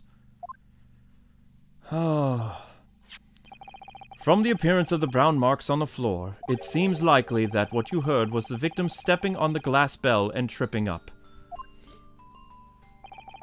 The ship is a large vessel, but even she can pitch and roll violently without warning. If Mr. Hisogi was already off balance as a result of the ship lurching when the kitten got under his feet, the combination of the unfortunate factors could easily have caused him to fall over. Wow. But what became of the kitten afterwards? In the end, I managed to get her to come back through the ventilator. Yet Darka is nowhere to be seen at the moment. I must have forgotten to lock my case, and now she's disappeared again. Gracious, the cat is an insufferable restless as I am. Well, he knows something about himself at least. The cat's probably next door. When I woke this morning, I heard a young man in the cabin next to mine had died, but I couldn't bring myself to tell anyone what had happened. I was too scared. Scared that they would send me back. Oh, she's mad. Hold on a moment. What about the snake? Oh, right! Where is it? If the snake isn't your friend, Miss Nina, then whose is it, and where did it come from? What on earth is such a dangerous creature doing on board this ship? Wait, is that his pet? I think it's his snake. Oh, I didn't say? Snake is my friend. His name is Pirosco. Pirosco. What? Pirosco. What? That snake belongs to you? He escaped from cage when emergency alarm sounded. I was looking for him. I did not expect to find him in here. Yeah, how did that snake get into this cabin? But animals are not permitted on board. We are at sea for 1 year. You want to be so long without close friend, without someone who understands? Couldn't you find someone a little more human, who understands you better? But my dear burly fellow, a gargantuan venomous snake? Surely you can appreciate the danger you're putting everyone in? No venom. My snake does not have the venom. He is harmless, very long, but very gentle. He is adorable like Granny. He's not venomous. It's venomless? Duh. Now he is hungry. He is in bad mood, but once I feed him, you will see big smile. And you feed him what? Milk, I suppose? Like they said, milk chicken's ridiculous. Snakes that drink milk are only stupid stories. He likes to eat mouses. Big, fat, round mouses. Mises. Huh? Oh, so is that the mousetrap in the passageway out there? Is that what it's for? Of course. How else can I catch my friend's favorite food? Nothing says top of the food chain like looking in the eyes right now. It refuses to drink milk. I can't hear a whistle. I can't climb up a bell cord, and it's not even venomous. How the deuce did something so inept land a starring role? It is my fault. I did not make up stories. My snake is nothing to do with this incident. So that's what happened? That's the truth behind my best friend's tragic death? That sucks! Yeah, your friend fell over a cat. Yeah. It's really messed up. Oh my gosh. Well, I'm not going to jail now. Cool. But who wrote the word? Wardrobe, though? Miss Pavlova! Yes. I understand the difficult situation that you have found yourself in, and I do sympathize. But please remember this. A young man lost his life. If you're going to attempt to cover up your guilt with lies, then no matter what the circumstances, I cannot forgive you. But what are you talking about, Miss Mikatoba? What lies? She just confessed everything. It was just a series of unfortunate events. An accident. No. Because somebody went in there and wrote something. It couldn't have been. Yeah.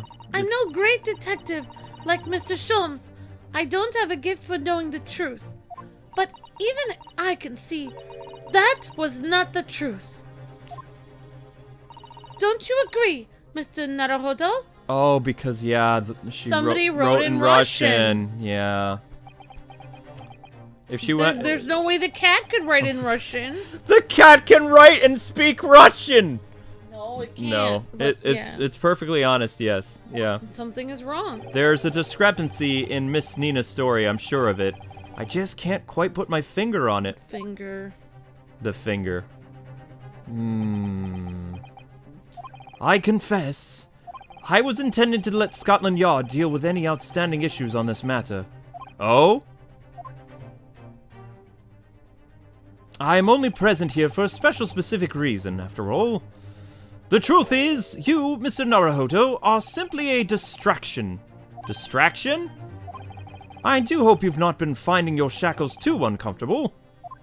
Ah! Not again! Why did you do that? You're in the shackles. Especially as they're on, your wrists are a result of my intervention.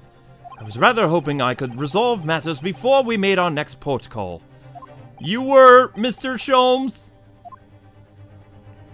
Yes, but I overlooked one important detail. The deceased young man was very close companion of yours. Was he not? He was my best friend, you idiot. He was my closest friend. I owed him my freedom, even.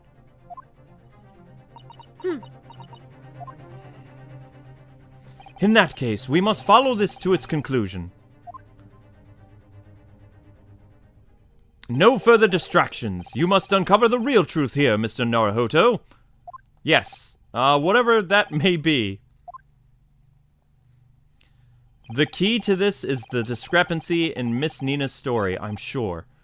I can chase that down. Maybe the truth will become clear. Man, that still sucks. The truth about how he really died. About how that scene in our cabin really came to be.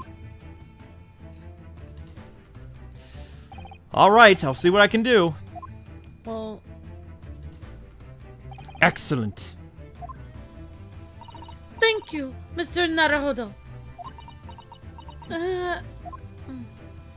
So then, shall we begin? Yes. What should we ponder first? Is the victim who lost his life in the cabin that was bolted shut from the inside? Was this truly an unfortunate accident? Or was this in fact no accident at all? That is what we must establish in the first instance. But we've already established it, haven't we? The man tripped over a kitten that climbed into his cabin via the ventilator. Tragic, yes, but still an accident. Hold it! Wait, let's take a step back, shall we? It doesn't make sense if it's really what happened, does it? I'm going to have to ask you to spell it out for me, I'm afraid. Yeah, it's starting to take shape now. There's a clear contradiction between the facts and Miss Nina's story here. The evidence is right there in the cabin. It's undeniable.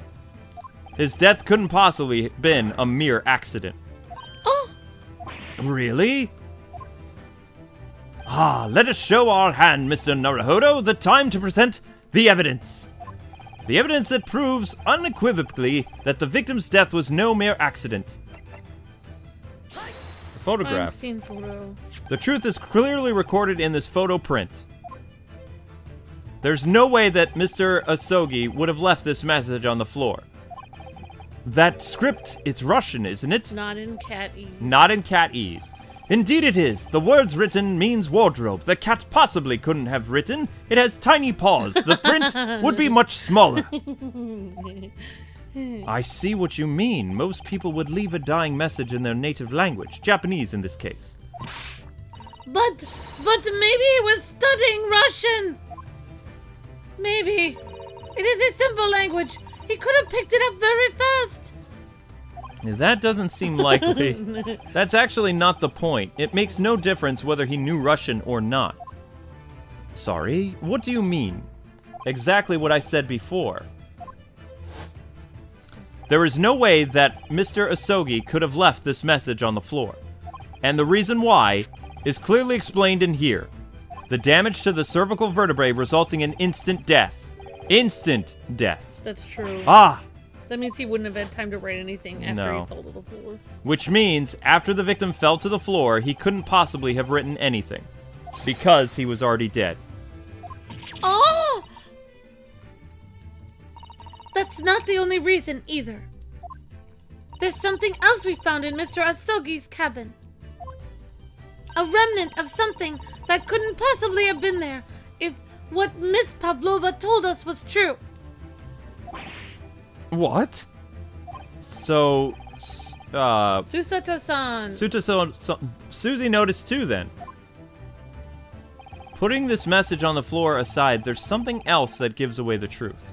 Another piece of evidence that proves this is no accident. In other words, the thing that was put back on your door. I think the little note that says "Don't open," it's because somebody like knocked you out and then put it back on the door. Didn't they? I mean... Okay, what do you think it is, then? I don't know. What is he holding so tightly in his hand? I don't know. I mean, whatever you want. I'm gonna try this. What point are you trying to make with that evidence? I'm starting to see how Kazuma's death really happened, I think. I think that you're starting to see nothing of the sort. That evidence was to prove it. But I thought maybe he had an earring in his hand or something. People in the chat are saying the paper. If it was no accident, then what we should be looking for is one of two things. Either the absence of something you would expect to find at the scene of the accident, or the presence of something you wouldn't. Most Commendiously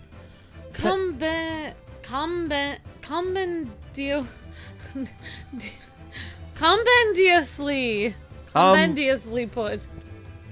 Why couldn't you just say commendous? Whatever. Just say just say most elegantly put. I don't know. Most elegantly put, my dear madam. I see. I confess you're rather languid. Languid, I see, doesn't fill with confidence, Mr. Naruhodo. Don't worry, Mr. Naruhodo. I believe in you. Well, more than Mr. Sholmes does anyway. Yes, that's starting to take shape now. There's a clear contradiction between the facts and Miss Nina's story here. The evidence is right there in Kazuma's cabin. It's undeniable.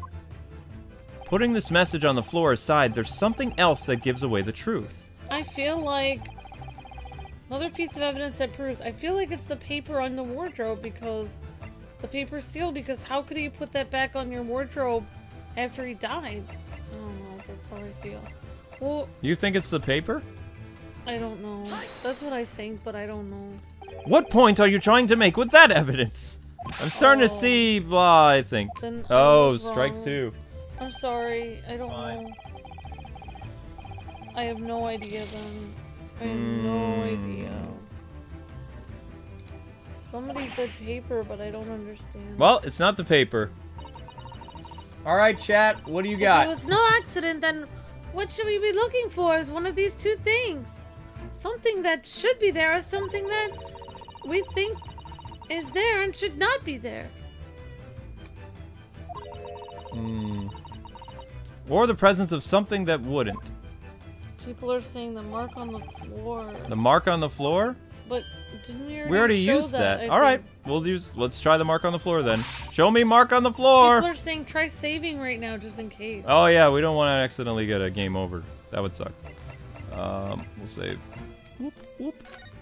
Wait, you're saying we could save at any time? We didn't need to do that on the stream for hours? Yeah, but like I said, you don't know when the chapter is going to end. It's always good to do it as a stream, chapter by chapter, when you get to the continue screen, or else you could start a stream that only has 10 minutes left. Then what do you do?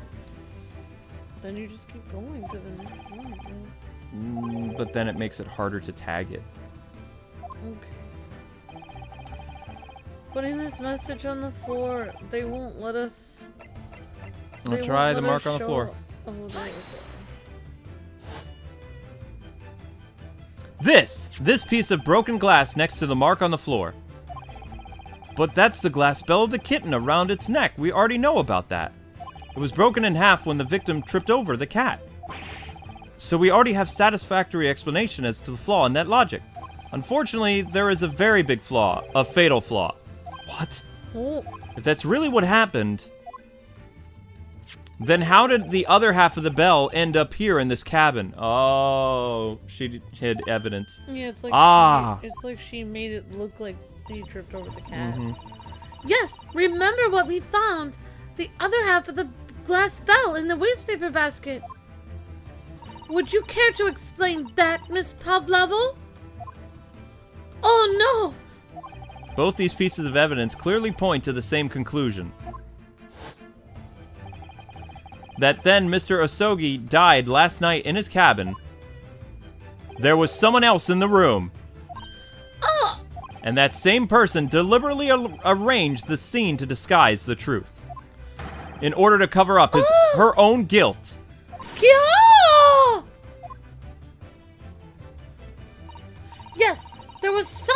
present in Mr. Asogi's You're wasting time. Someone else who was there. Dad, of course. Who know this? What are you talking about? Bulkhead was bolted shut from inside. There was no way in or out. Oh, yes. And only other person in cabin was young student was died was you. It is true, I was in the cabin when it happened. You were shut inside the cabin wardrobe, to be precise, about the details. But I don't know Russian. There's no way I could have left that message. No, not would have. There's no way you could have left that message, to be precise, about the details. Would you mind? Forgive me, my dear fellow. As I was saying, the person in question wrote the word wardrobe in the Russian on the floor, in an attempt to incriminate me for the crime, even though I had been asleep in there the entire time. And then, the same person picked up the broken glass bell that had fallen on the floor. Oh, whoops. And then for fear of it becoming evidence that would show how Mr. Asogi really died. But why would this person have taken this piece of evidence? Leaving half behind to raise questions. Yes, well, it was past 1 o'clock in the morning. The cabin would have been dark. Oh. The single small lamp suspended from the ceiling would barely have cast any light onto the floor there. Little wonder, then, that the culprit failed to notice a fragment of the tiny item. You all suspect me, don't you? Oh!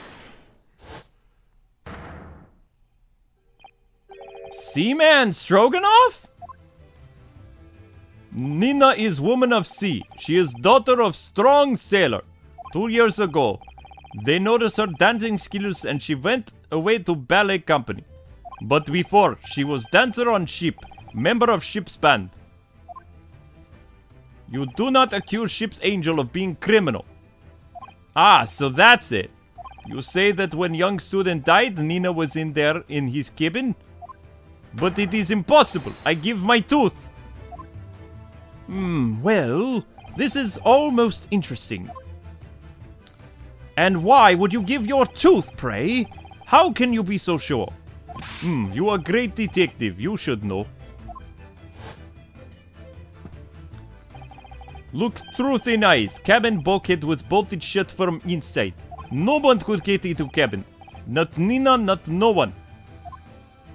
Or you want to tell me that killer can walk through locked doors? Niet! It's impossible. Oh, he's right. But wait! I've read about this in detective stories. People often tie threads around latch doors so they can open and close them from the outside. Thread? Are you stupid? These bulkheads are not barn doors. Impossible. Certainly not. These are watertight doors, as one would expect to find on a modern steamship. Constructed of heavy steel, with not a gap in sight. No threads or needles or magnets could have been used. No? No, of course not. I thought so too. Alright, guys, we need to take a quick break because the Zelda stream needs to be delayed because we're not quite done with this case yet. I have a feeling it's wrapping up, but we are... Oh, it's actually already set for 7 o'clock. Smart, whoever did that. Never mind. We continue on. But Mr. Naruhodo suggested it earlier, so... Ah, Susie, how could you shift it onto me like that? So, Seaman Stroganoff has a valid point. The cabin door couldn't have been bolted shut from the outside. Not necessarily. But I point to you that it could bolt... I pointed out to you that I could bolt this cabin door without laying a finger on it. Oh! And in this very cabin, we can see traces of the method I have in mind having been used before. I don't believe it. Well, Mr. Naruhodo, I believe you know what I mean, don't you? A way to shut the bolt of the cabin door from the outside? One way does spring to mind, yes. Do you really know what Mr. Sholmes means, Mr. Naruhodo? Yes, and you should. Because we've seen it happen. Huh? Indeed we have. So, would you care to be doing the honors, Mr. Naruhodo? Point the telling signs of the method that was used to slide the cabin. The bookcase. Probably, because when the ship halted... Remember we cleaned up this room? And then when the ship... Well, you weren't here for that part, but when the ship came to a sudden stop... I was here for that, Luke. I've been here the whole time. No, you went to get your coffee. For like 3 seconds. Yeah, but you didn't see the ship crash. Yeah, but I saw that all the books were smashed after it crashed for 1 second. Oh, okay. Look at the bookcase there. Boom. See how all the books and things have toppled over? And then the door unlocked. That must have happened when the ship made its emergency stop before. No, the door locked because it slid into place. Because the ship tilted forward when it came to a sudden stop. Okay. Yes, that's right. It's a very powerful vessel, after all. When the engines are thrown into reverse, a violent jolt goes across the entire ship. Ba-bum. Any small objects that aren't fastened down are bound to fall over. I believe, yes, it is what is known as the force of inertia, acting on the objects. Is there nothing that Susie doesn't know? Or is that isn't in her book at least? Well, whatever it's called, the same force that pushed the other books on the bookcase also made something else in the cabin move. The lock. The bolt on the cabin door. Oh! It was very obvious that just after the emergency stop that the ship made earlier, we had come into this cabin not long before and we hadn't bolted the door. But then... Emergency stop. Hello, is anybody in there? Shout if you need assistance. Oh, that sound! It sounded like Inspector Hatsunoga. Oh, darn it. I forgot what his name is. Ah, yes, that's it. When the ship stopped suddenly, the bolt flew across and locked the door. Yes, it's made of metal, but it's small and light enough to be moved by the ship's sudden change of speed. Oh, and the force of inertia that you want to call it? Are you trying to say that last night, after Mr. Asogi was killed...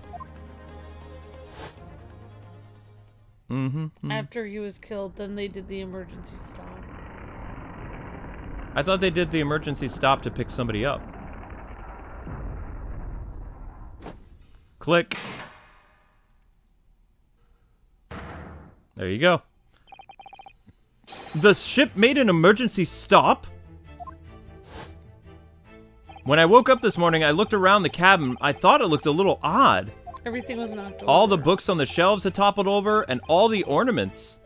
It was almost as if someone had run their hand across the shelves and deliberately knocked everything over.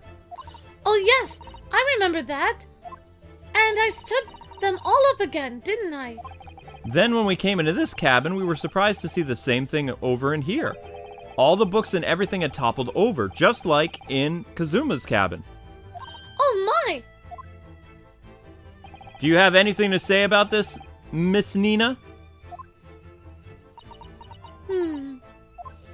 Are you out of your mind? You say the ship made emergency stop? It does seem far-fetched. How could that possibly have happened? Unless you're saying that the culprit is actually someone from the engine room. Oh, it is simple enough, my dear boy. Are you forgetting the button in the passageway outside? Used to trigger the emergency alarm? Oh, yes, of course. There was a notice, wasn't there? Telling you only to press the button in times of emergency. Yeah, that's something that Naruhodo wanted to touch. Yep. On dark nights, when the fog is dense, the captain cannot afford to rely on the eyes of his lookout alone. Hence the placement of a number of buttons around the vessel to allow the crewmen to raise the alarm. The sort of button one is almost compelled to press to satisfy one's curiosity. Wait, it was you? When the button is pressed, two things happen in the interest of safety. The emergency alarm bell rings and the vessel comes to a complete stop. As indeed it did a little earlier today. Hmm? Oh, he was the one who pressed the button just now. Mr. Sholmes! Surely it wasn't you who... As I always say, a button has but one purpose in life. To be pressed. To be pressed! Whatever the occasion. He sounds almost proud of himself. How dare you mess with the sheep? I report you to Captain. You are in trouble now, mister. Now, I'm sure all you can wait until later. Let us not overlook the fact that we now have learnt a valuable lesson. When the vessel makes an emergency stop, the bolts on the cabin doors slide closed. So, what we must now consider... Yes, it all comes down to one thing now. Last night, after what happened to Mr. Asogi, did this ship make an emergency stop or did it not? You are idiots! This is huge ship with many passengers. If we make emergency stop even in middle of night, there will be chaos everywhere. What are your thoughts, Mr. Naruhodo? Well, it's certainly possible that some kind of emergency happened last night. We have evidence to support that idea, the ship's log. Really? What evidence, Mr. Naruhodo? The ship's log. Duh. Fascinating. Do show us, my good man. No more strikes. I know this one. Where's the ship's log? Ship's log. Seaman Stroganoff. It's your duty to patrol the first-class area of the ship, isn't that right? Duh, that is correct. Why? And the ship's log here. This would be where you record the details of your duties, correct?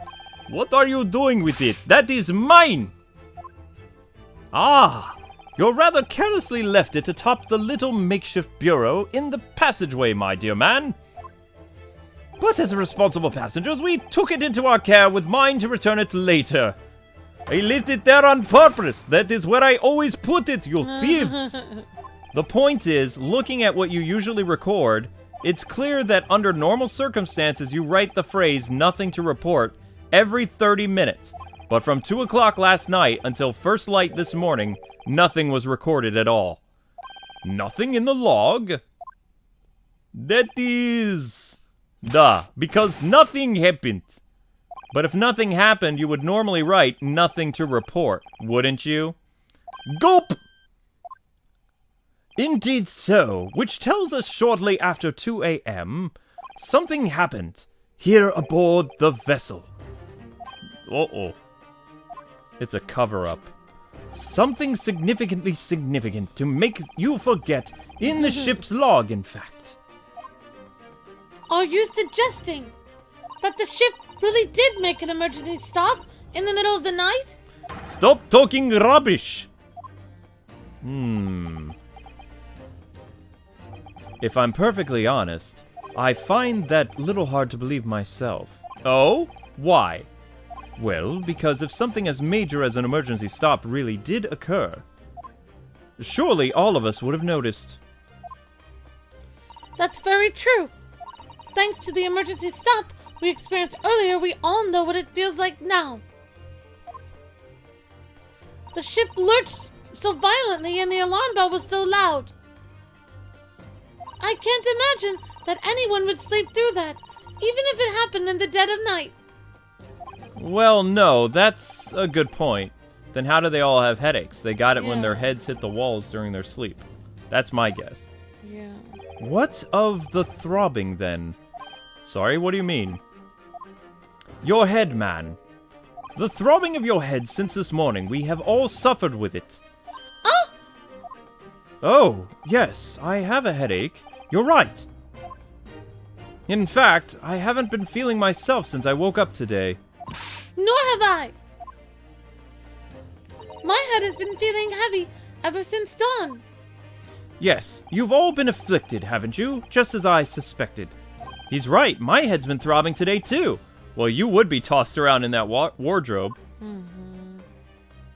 And since eating dinner yesterday, even everything has felt sort of hazy. And I can't really remember anything that happened after I climbed back inside the wardrobe. Then the first thing I noticed this morning was the throbbing pain in my head. I had already been dragged out of the wardrobe and had those handcuffs put on me by that point.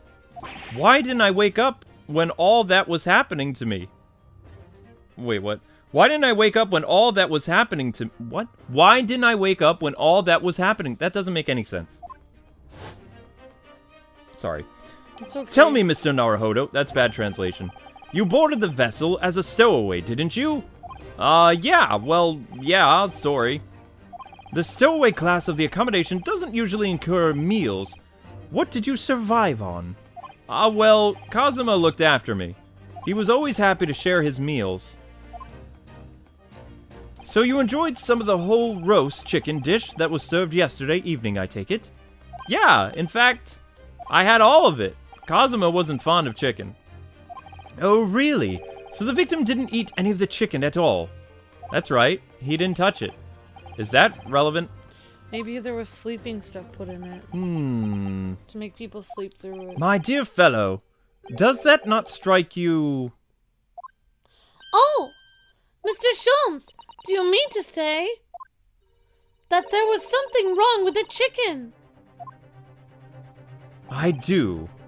No, really? He's a genius. Is that really true? The meal prepared for the passengers last night has been tampered with by the addition of sulfuric design to induce a very deep slumber in those who consumed it. A sleeping drug? Do you mean whoever did this laced every meal with a sleeping drug so no one would notice the ship's emergency stop? Mr. Naruhodo, of course that's not what Mr. Sholmes means. What a far-fetched idea. Precisely. What? Lacing every meal of every passenger on board with a sleeping drug. So horrific. Oh yeah. I don't Sleeping drug would certainly be impossible. Unless, that is, every single member of the crew was a conspirator. What? Mr. Sholmes! How? Well, seaman,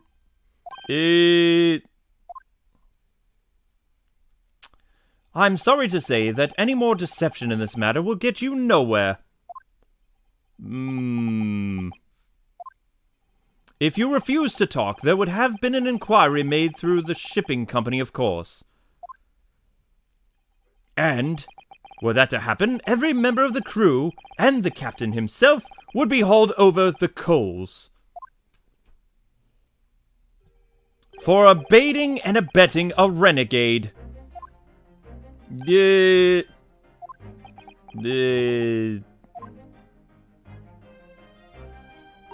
Please, no more.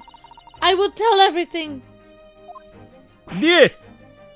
I cannot make problems like this for everyone anymore. These crewmen are your former comrades, I believe. Yes. So when I decided to run away, I asked them to help me. We all agreed to help, everyone together. She threw away everything, her fame in the ballet, Mother Russia. We wanted to help our angel. I don't believe it. You are right. We put sleeping drug in chicken last night. Yeah, I remember now. I did notice chewing on a lump of something strange and bitter at one point. Duh. We could not make old drug, how you say, dissolve. Oh, talk about heavy seasoning. At midnight in waters near Shanghai, we brought our angel aboard. She was helped by comrade on shore with small fishing boat. While the passengers of the ship slept there, while the passengers slept soundly, thanks to the almost magical effects of the slumber-inducing potion, their evening meals had contained. So, if that's what happened, the only people awake on the ship last night were the crew, the people who disliked chicken, and the newly boarded passenger, Miss Nina herself. And that means it would have been possible for you. You could have used the emergency stop trick to lock Kazuma's cabin door.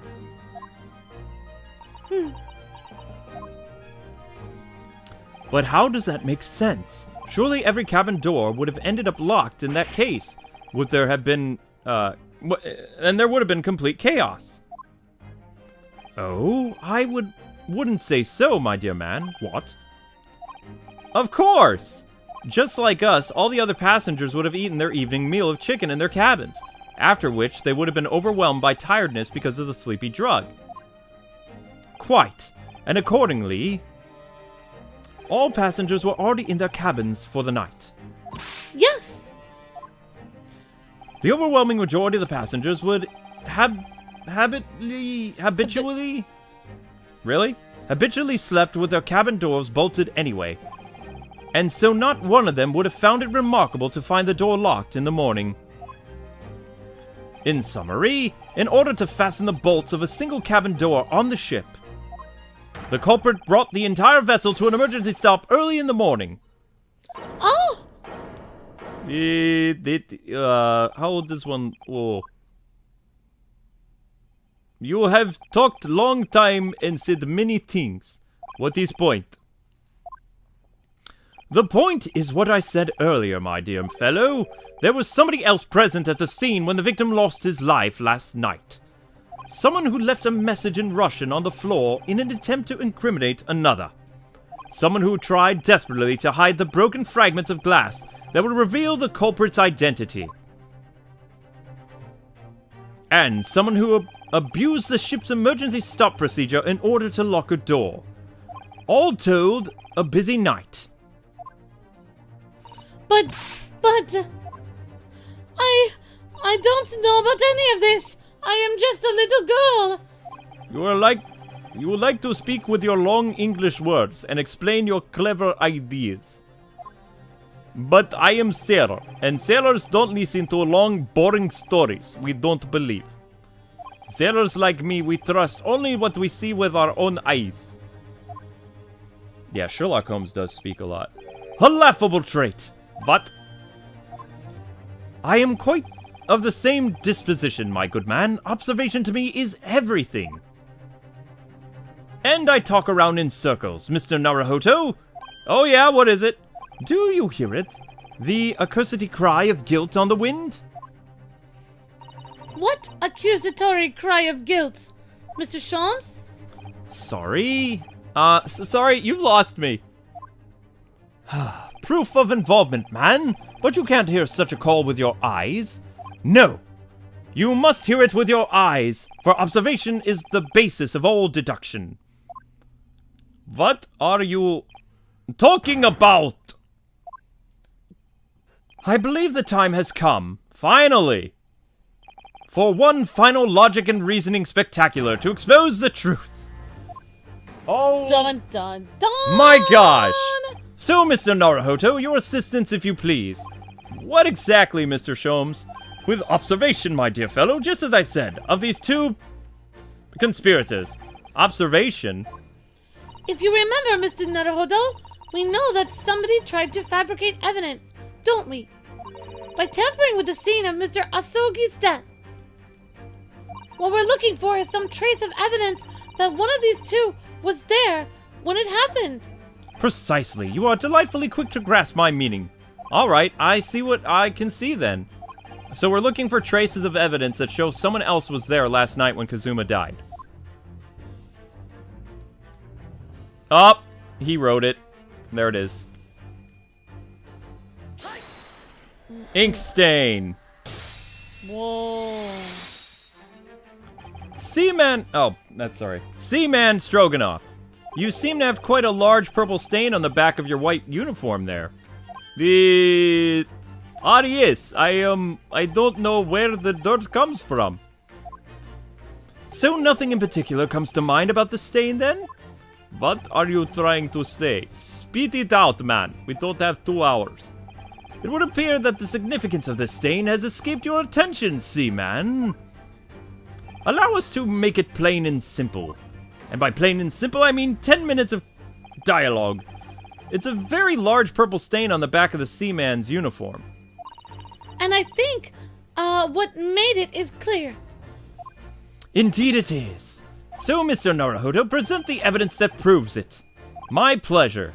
Alright then, the evidence that proves that the stain on the back of the Seaman Stroganoff uniform really is... The ink. There was ink that fell. Do we have a picture of... We don't have a picture of the ink, though. The only picture we have with ink in it is the writing. So... I don't know. I'm gonna say the crime scene photo again. Oh, cool! Woohoo! Yes, it's this photo. Yay. The ink shows what caused the stain on your uniform. Ink? A rather unusual color of pink. I mean purple. Yeah! Ah, the penny drops. At last. Now you see the significance, dear fellow. The Russian word on the floor next to the victim's body was written in purple ink. And the stain on the back of your uniform is the same color. Seaman. Whoa. If the ink has been dry, it could have possibly have stained your uniform that way. Which means... you must have been present in the cabin in the moments immediately after the ink was spilt. Whoa. Alright, yes. It was me. I did it. Everything. What? I arranged everything in dead student's cabin to make it look like wardrobe man had done the crime. And then I pressed the button to make the ship stop emergency and both cabin doors shut. I did everything so no one would suspect our angel. He's going to jail. Biff, please. The name is Beef Stroganoff because I am a delicious specimen. Don't worry, Angel, let me do the talking. It was after 1 in the morning. I was on duty patrolling passageway. Then our angel came to me. She was white as like sheet. Biff, please, you must help me. Duh. I went with her, and there the door to cabin door was open. When I looked inside, I saw student boy on floor. What is happened in here? Please, don't tell anyone. My little furry friend. Everything that happened in cabin is like Angel told you. The kitten escaped through the ventilator into Mr. Asogi's cabin. Then he tripped over and broke his neck. Then he fell to the floor. Oh, Beef didn't kill him. Yes, that is right. I also kept speaking as Russian even though I was no longer speaking the Russian. So after the incident, when the cat ran away, Miss Nina then visited the cabin next to hers. Only to find its occupant lying lifeless on the floor. She said she was worried when she heard sound of something falling on floor. That is when she went to look. No angel.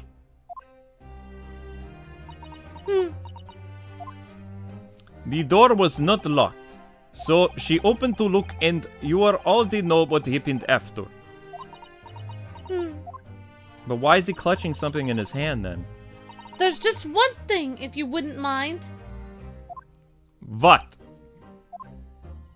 When you went to Mr. Asogi's cabin, Miss Pavlova, was he already dead? What? Why? I already told you. When Nina opened door of student's cabin and looked inside. I was asking Miss Pavlova. Yeah. Well, Miss Nina?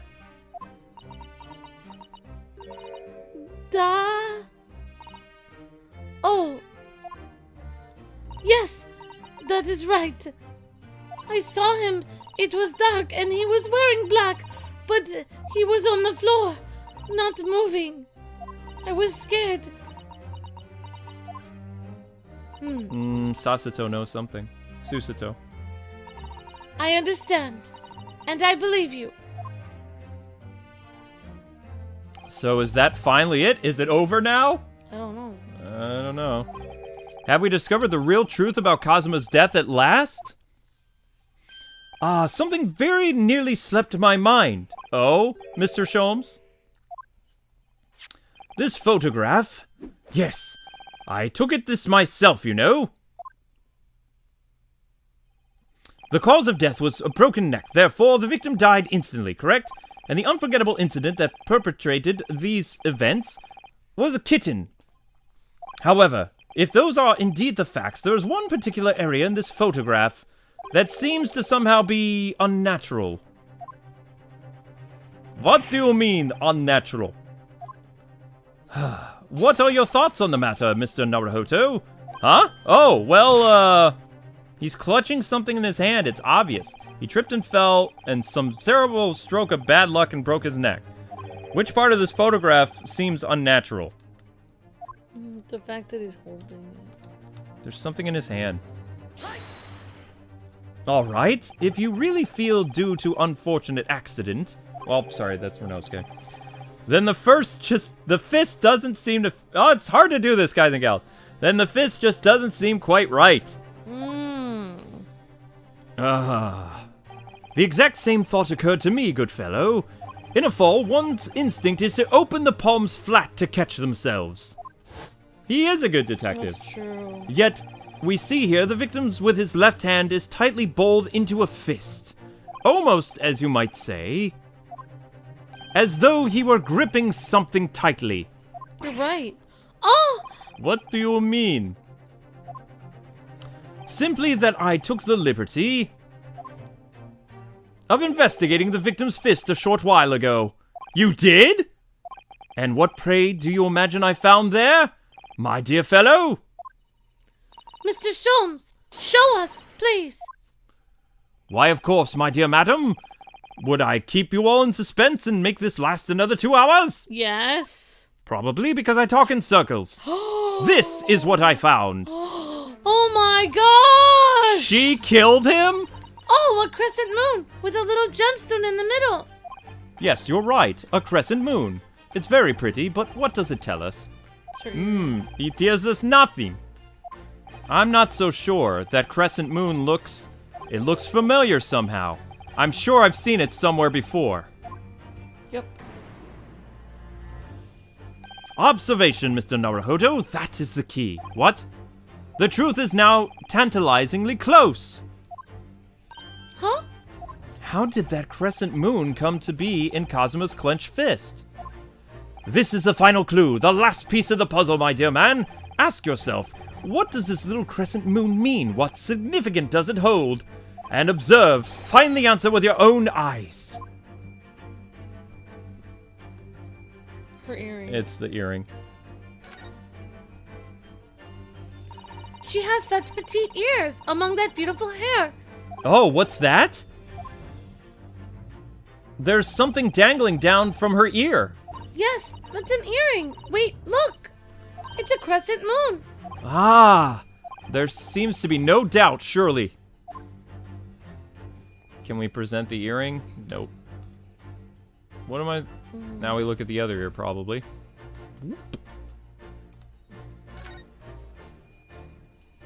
She has such petite ears under that beautiful hair. Oh, what's that? We already know it's broken. There's something attached to her ear. Ah, I expect that's what's called an earring. It's a piece of jewelry. An earring, is it? It's really tiny. Perhaps part of it is missing. Maybe it broke off. Now all that's left is the clasp part that attaches to the ear. If that's the case, she doesn't appear to have noticed that it's broken. Okay, present. So, there, present. There we go. Miss Nina, I noticed that on your ear, even though you have a metal earring, the decorative part of it seems to be missing. That little ink holding on it must have broken, I suppose. What? But look at your other ear. I notice a crescent moon. Ah! They don't believe it. That's... So she was there when he was alive. Yep. Now the missing crescent was found in the victim's clenched fist. Clearly, this is only one logical conclusion. Wouldn't you agree, Mr. Naruhodo? Yes. Miss Nina, Mr. Asogi must have grasped that crescent moon and pulled it from your ear. Perhaps just moments before he fell to the floor? Oh! In other words, last night you were in his cabin. In fact, you were there, at arm's length within him. But then the question is, why did Mr. Asogi do that? Why did he pull your earring out from your ear and hold it in his clenched fist during his final moments?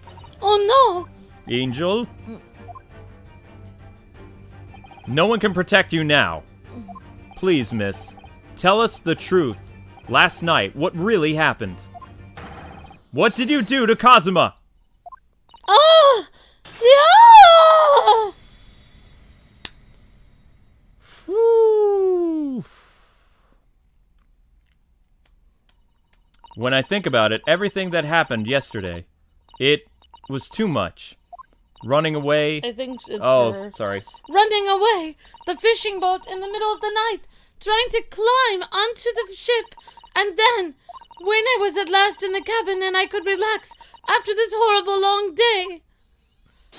Meow! Darka, wait!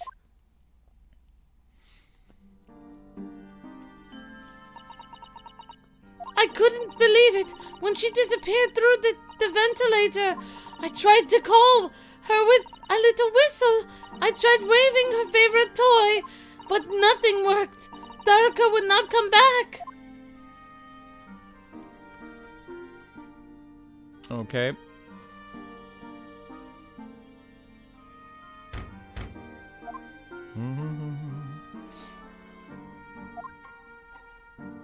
Clunk. What are you doing here at this time of night, Inspector? Oh. Oh. I'm sorry. I thought it was a friend of mine. He's so nice, Cosmo. He was. The young man from your country. He was very polite and kind, and he helped me find Darka, and he promised not to tell anyone. But then, when I had my friend in my arms again, I was going to leave the man's cabin. Just a moment. Sorry, but it might have been Kazuma, I don't know. I don't think so. Oh, yes? Oh, it was him. You're right. I'm sure I know your face. I've seen you somewhere before. Ah! Ah, of course. You're the famous ballerina, aren't you? Huh? No. I do not know that name. My heart nearly stopped when he said that. He knew who I was. How could this man from a land in the faraway east know who a Russian ballerina was? Because he was very cultured. Yes, I saw your performance in Japan. The beauty of the ballet made a deep impression on me. He was just trying to be nice. But what are you doing on this ship? I'm sure I read that your ballet company was performing in Shanghai at the moment. I can't fool him. I have to tell him the truth and hope he doesn't tell anyone. I have no other choice.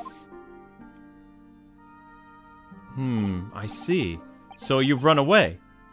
Please keep my secret. Do not tell anyone. Give me a moment. I could use another opinion here.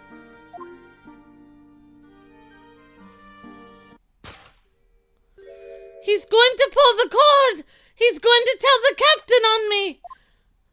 Why did I think I could trust him? He wasn't. He was going to go get Ryunosuke. Yeah. Then it happened. Everything at once. It was only a second, but it felt like forever. Wait! I shouted. And then... Meow! Darka jumped out of my hands and down to the young man's feet. And... as he turned around to look at me... Oh my gosh. I pushed him. I don't even know why. I don't know why I did it. I was just so scared. And I had to stop him from telling anyone about me. Wow. She killed him. And that's when you went to fetch help? From the seaman Stroganoff who was on duty in the passageway? I heard Nina cry out and thud on floor, so I ran to her. She was standing at cabin door shaking like leaf. She looked at me and said, "Yep, me beef. If you find out, I will be pleased. I have nowhere to go." So you decided to help. And that's when you arranged things in the cabin the way you did. So that no one would suspect the passenger in the cabin next door. Yes. I went into cabin, looked around to make sure there was nothing to show Nina was there, and then I found Stowaway in wardrobe, still sleeping. Right, that's when he found me. So, you worked out a plan to lay the blame on the stowaway. I closed wardrobe doors and put big strange paper sign. Luckily for me, that's the only reason Sasito-san started to believe me when I said I was innocent. I dragged young man's body to good place and used ink that was spilled on floor to write. I wrote so that people would find him. It said wardrobe. Find stowaway. And tell me, what of the glass bell? It was by my feet, so I picked it up. I see. But it was dark in the cabin and I didn't notice the other half. Then Angel went back to her cabin and I finished job. By pressing emergency button. That is right, yes, I push button. I did it. It was me. Accordingly, the ship did indeed come to an emergency halt at a little after 2 a.m., thus enticing the bolt on the cabin door to slide shut, creating the locked room mystery that we now have. Yes. Okay. There's still one thing I don't understand, Nina. What? Well, you said that you told Kazuma about the fact that you run away from your homeland. And it's because you were worried that he was going to tell the captain that you pushed him. Isn't that right? Yes. But even if he pulled the bell cord and called for the captain of the ship, aren't you friends with every member of the crew? Why would that have been a problem? It was what he said first that got me scared. What he said first? What are you doing here at the time of the night, Inspector? Oh. I'm sorry. I thought it was a friend of mine. Ah, he thought it was... She thought he was going to call an inspector. He said an inspector was his friend. Oh, yes, I mean, meaning me. He was supposed to be I was supposed to be his bodyguard. Crap. I thought that if the police know about me, they would arrest me.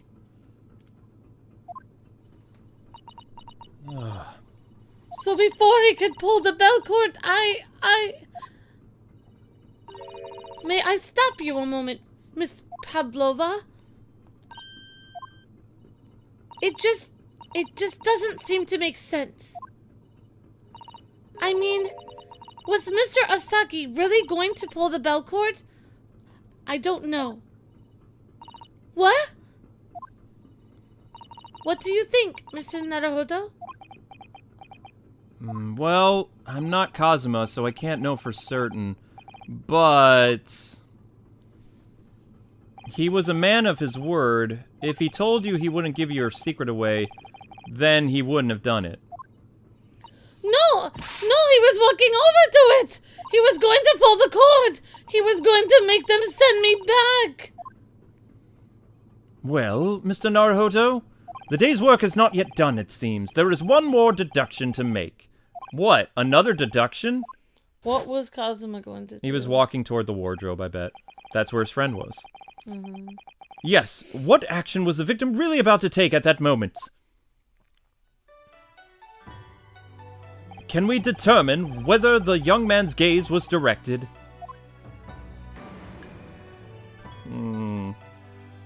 First, consider the victim's location within his cabin. That's easy. I remember every detail of that room. I mean, yes, I spent quite a lot of time in the wardrobe, but still. That cabin has been home for the entire voyage, after all. So this is how the cabin looked last night, when Miss Pavlova was here. Yes, it's exactly how it was. Are you ready then, Mr. Naruhodo? Yes. If there's one thing I've learned today, it's that a simple gaze can reveal all manner of truths. And not only that, in order to draw the right conclusion, you can't afford to be out even a little bit when you're following the gaze to where it lands. So, when he turned away from Miss Nina, what exactly was Kazuma looking at? It was the wardrobe. Yeah. There we go. Considering everything that had happened last night, certainly it may have looked as though Kazuma was going to ring the bell cord. Yes, however... I have it on autoplay, so it goes faster. What is directly beside the bell cord? The wardrobe! Dun dun dun dun dun. The wardrobe! And more importantly, what was inside the wardrobe? The man's great friend, sleeping soundly like a baby. Ah! Miss Pavlova, please, think back very carefully. What were Mr. Asagi's exact words last night? Give me a moment. I could use another opinion here. Another opinion? Yes, but not from a member of the crew. No, Mr. Asogi intended to consult his close friend on the matter. To see if between them they might be able to help in some way, no doubt. Oh no! Sadly, we can't know the truth for certain now. It's too late for that. But I wish you had made sure of what Mr. Asagi was saying. Things may have ended up very differently if you had.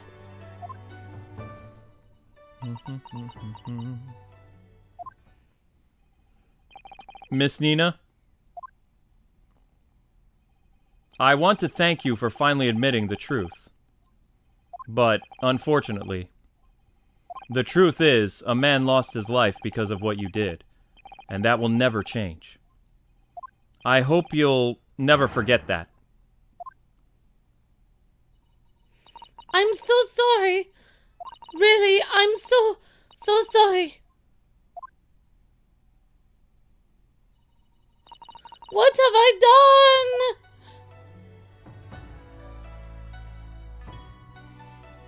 And so, after at long last, the mystery surrounding the tragic accident on the ship was finally laid to rest.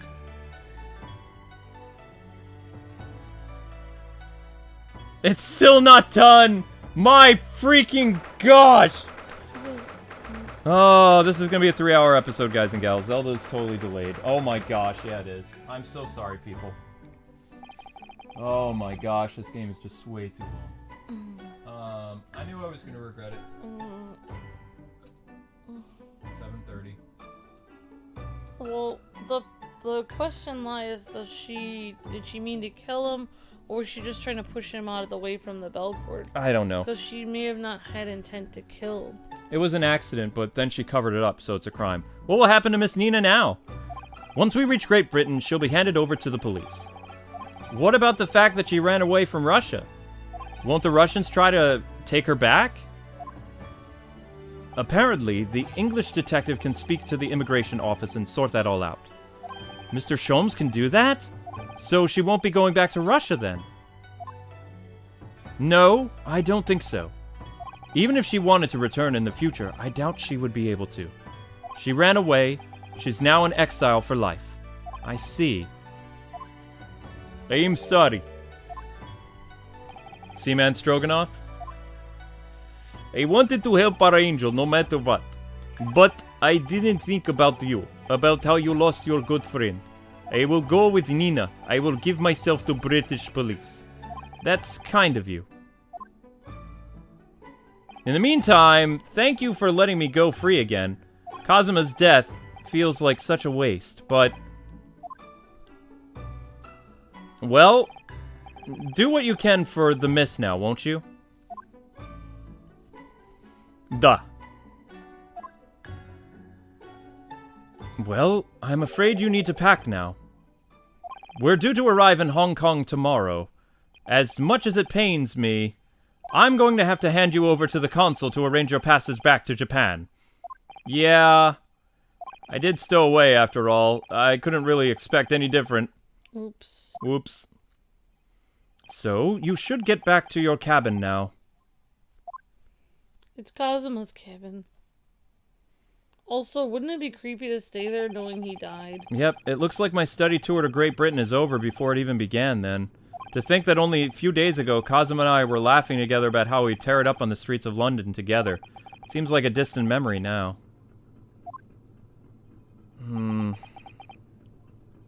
Oh! What's that? Is it someone weeping? Aww. It's Suzuto. Suzuto-san? Oh! Naruhodo-san, I didn't know that you returned. Well, I hadn't really been back long. Inspector just told me I should pack, you know, ready to leave the ship tomorrow and all that, back to Japan.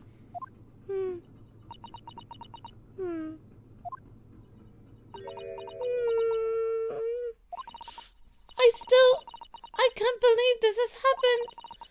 I can't believe someone's life can be over just like that. Susie.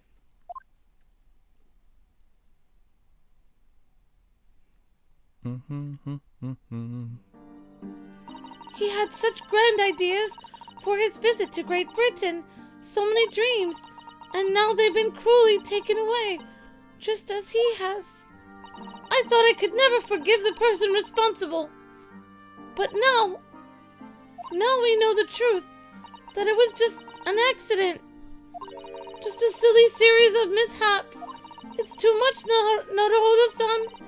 It's just too much. Yeah, I know. I wish there was something I could say. Oh, whoops. Inspector. My duty was to see Asogi-san safely to Great Britain, but I failed, and caused his two close friends great pain and suffering as a result. I've let everyone down. I am sorry, and I will do anything to make up for my terrible blunder. Nobody blames you, Inspector. And I'm free again now at law! What in the world? Oh no. Shomes! Surprise, Mr. Naruhodo! What is the meaning of this? Oh, a trifling matter. Simply that in my head I think I shall always picture you wearing those shackles. Without them, the balance seems all wrong. It is distracting. Sorry? So I decided to restore them for old time's sake. Shall we say, you are a stowaway after all? He thinks this is funny? Can we get to the point, please? Mr. Shomes, we do appreciate all of your assistance. I'd like to thank you from the bottom of my heart. See what I mean by, like, unnecessary exposition? Not at all, not at all. And though it's a little late, may I offer my sincere condolences. The loss of your companion is truly heartening. I hope that you'll be able to fulfill some of his aspirations in his honor. I'm afraid that won't be possible. We shall be disembarking at the next port, in Hong Kong. We have to return to Japan and make a full report about everything that happened. What? Wait a minute! It's just me that has to go back, isn't it? I mean, I was a stowaway.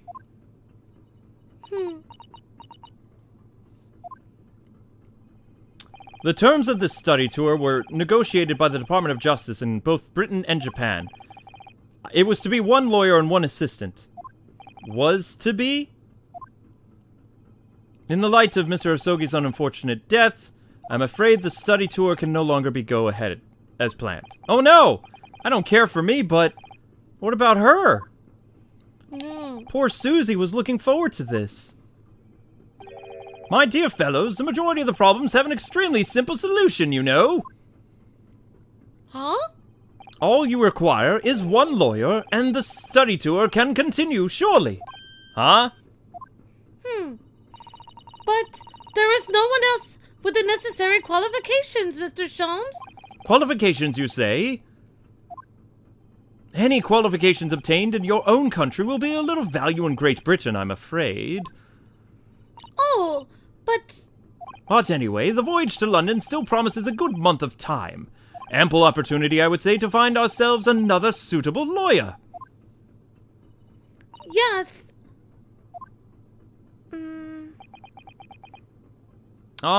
Miss Susato? Yes. Do you think perhaps I might be able to do it? Huh? But you're not a lawyer, Mr. Naruhodo. Unless, are you studying law?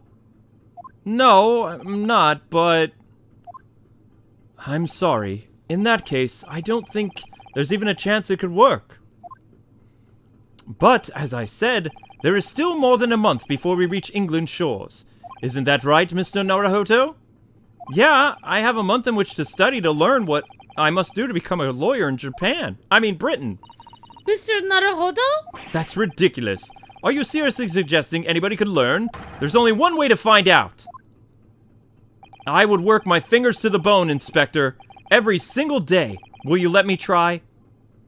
And if by the time we reach Great Britain I haven't learnt enough to be recognized as a lawyer, I'll take whatever punishment is deemed appropriate. But why put yourself in such a difficult position? For Kazuma. He said that there was something he had to do in Great Britain, and that he would sacrifice anything to make it happen. He was passionate about it.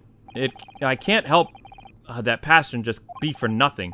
And anyway, it's for my own benefit, too. I will become a lawyer. I have to.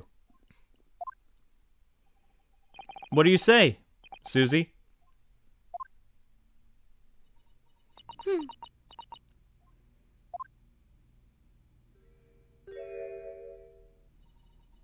I think it's a wonderful idea. Thank you. So? What does our bespeckled inspector friend say? Are you serious? One lawyer and one assistant. The numbers are indisputable, I'd say. No. It's madness. Yes, fascinating, wouldn't you agree? Fascinating? Duty and rules are the dull routine of existence that we all give our interest. Fascinating, yes? Speak for yourself. Besides, qualifications are no measure of a man. What matters is his character. None of this is necessary. And you've witnessed ample evidence of this man's exemplary character today, from the early hours of this morning until this very moment now. Despite contending with the passage of this close companion, and despite the acquisition of guilt, this man has shown resourcefulness, intelligence, and above all... Alright, I'm getting a little tired for sitting for 3 hours, okay? I usually take breaks in between. This is maddening. Very well. I'll think of a clever way to word my report to the Department of Justice. Inspector! After all, I did just make a promise, didn't I? Did the inspector's voice change? I don't care anymore. I said I'd do anything to make it all happen for him, so... yes. Oh, thank you, Inspector. I'm so happy. Thank you, Inspector. If you'll excuse me, I must pay a visit to the captain and get beaten up once again. I need to discuss what to do next and how best to make my report. Goodbye, and I leave. Now more Sherlock Holmes! Oh, never mind. Are you really prepared to attempt this, Mr. Naruhodo? Yes, I'm going to try. I wonder. You consider teaching me what you know, everything about being a lawyer?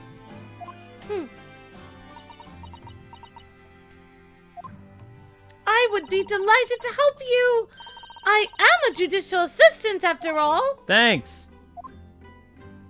And, Mr. Naruhodo,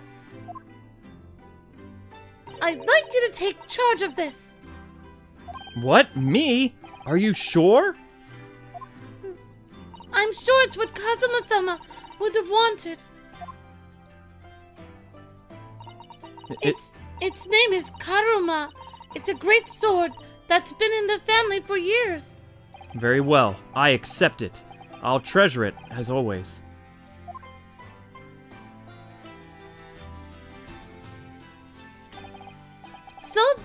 So then, Susie, it seems we'll be working together from some time now.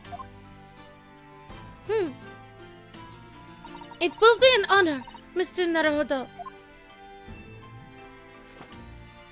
And for the next 40 days, I shall grant you a single minute. I shall not grant you a single minute of freedom. We shall fill every minute with studying. That's exactly what I need. Yes. But before we begin, I have an earnest favor to ask of you, too. Goodness, what is it?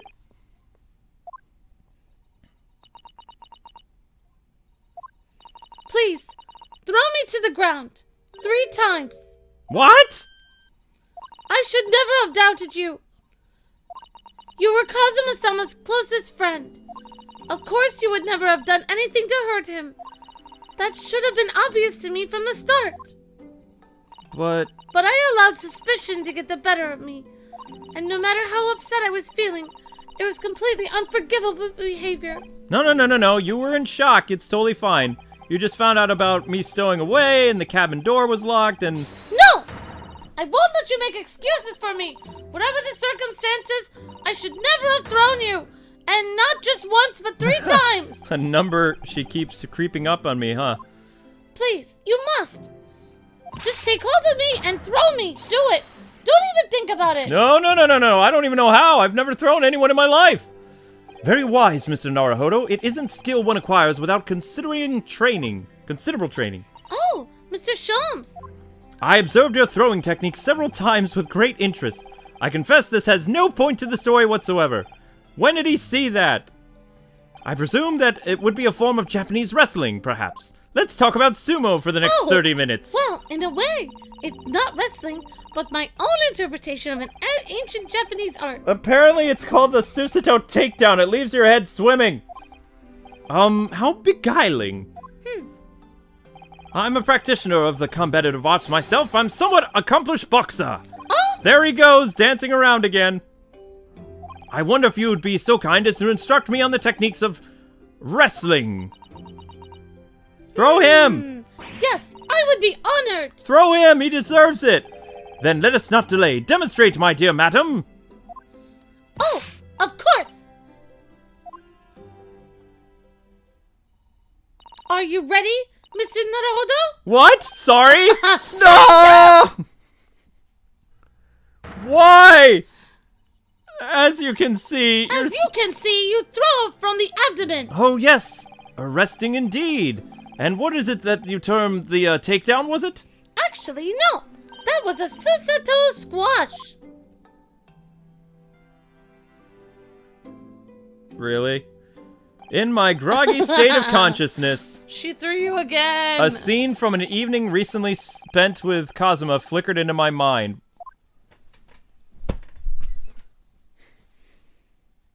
R.I.P. Kazuma. Kazuma. That's right. It was a prized sword that had been passed down through generations of my clan. I can't believe you managed to get permission to bring it with you. 3-hour stream! I mean, taking a katana on a study tour is pretty crazy. None of this is necessary. A Japanese man's sword is his soul, Ryunosuke. I can't be parted with my katana. Kurama guides me. I believe that. So its name compels its wielder to slice evil in two. Not that it would mean something other on that subject. There's something very important that I have to do in Great Britain. And I'll sacrifice anything to make it happen. I'd appreciate you seeing it through with me. Oh, of course I will. Whatever it is, I'll see it through to the very end with you, my friend. I knew you wouldn't let me down. Yeah, technically he did. He was sleeping. That important thing he had to do. I still don't know what it was. My gosh. But I'm going to see the place for myself and work it out. With another 30 minutes of random dialogue in Great Britain's capital, London. Fade to freaking black. Thank you. The end. Oh. R.I.P. Kazuma. Wow. Wow. I can see why they trimmed the other Ace Attorney games. And why this one didn't come over to America for a long time. Some of that stuff was not necessary. They could have found ways to shorten that.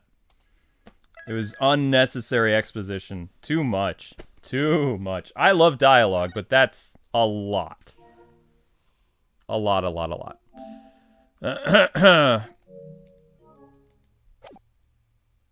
Okay. Alright, so anyway, guys and gals, that is going to do it. Thank you so much for watching. This was a 3-hour stream. Nothing we can do about it. Legend of Zelda will be starting up at 7:45. We both need a break. We need to walk around. We've been sitting for 3 hours. Usually our streams are only an hour and a half at the most, or maybe 2 hours, so this was kind of crazy. But thanks for watching. Everybody, please, you need to leave a comment after this video. The comments are slipping to only about 15 to 10 comments a video, and the videos are not getting growth because they're not getting attention from the search engine. So we need comments. Very, very important. If you enjoyed the episode, if you liked the channel, say whatever you want in the comment section, not the live chat window. It doesn't matter. But we'll see you guys with Legend of Zelda Skyward Sword as we tackle a very intense dungeon, and we're both going to go have some dinner, so we'll see you later. God bless, happy gaming, thanks so much for watching, thank you Capcom for providing a copy of this game, and we'll see you later with Legend of Zelda, which is your next stream. See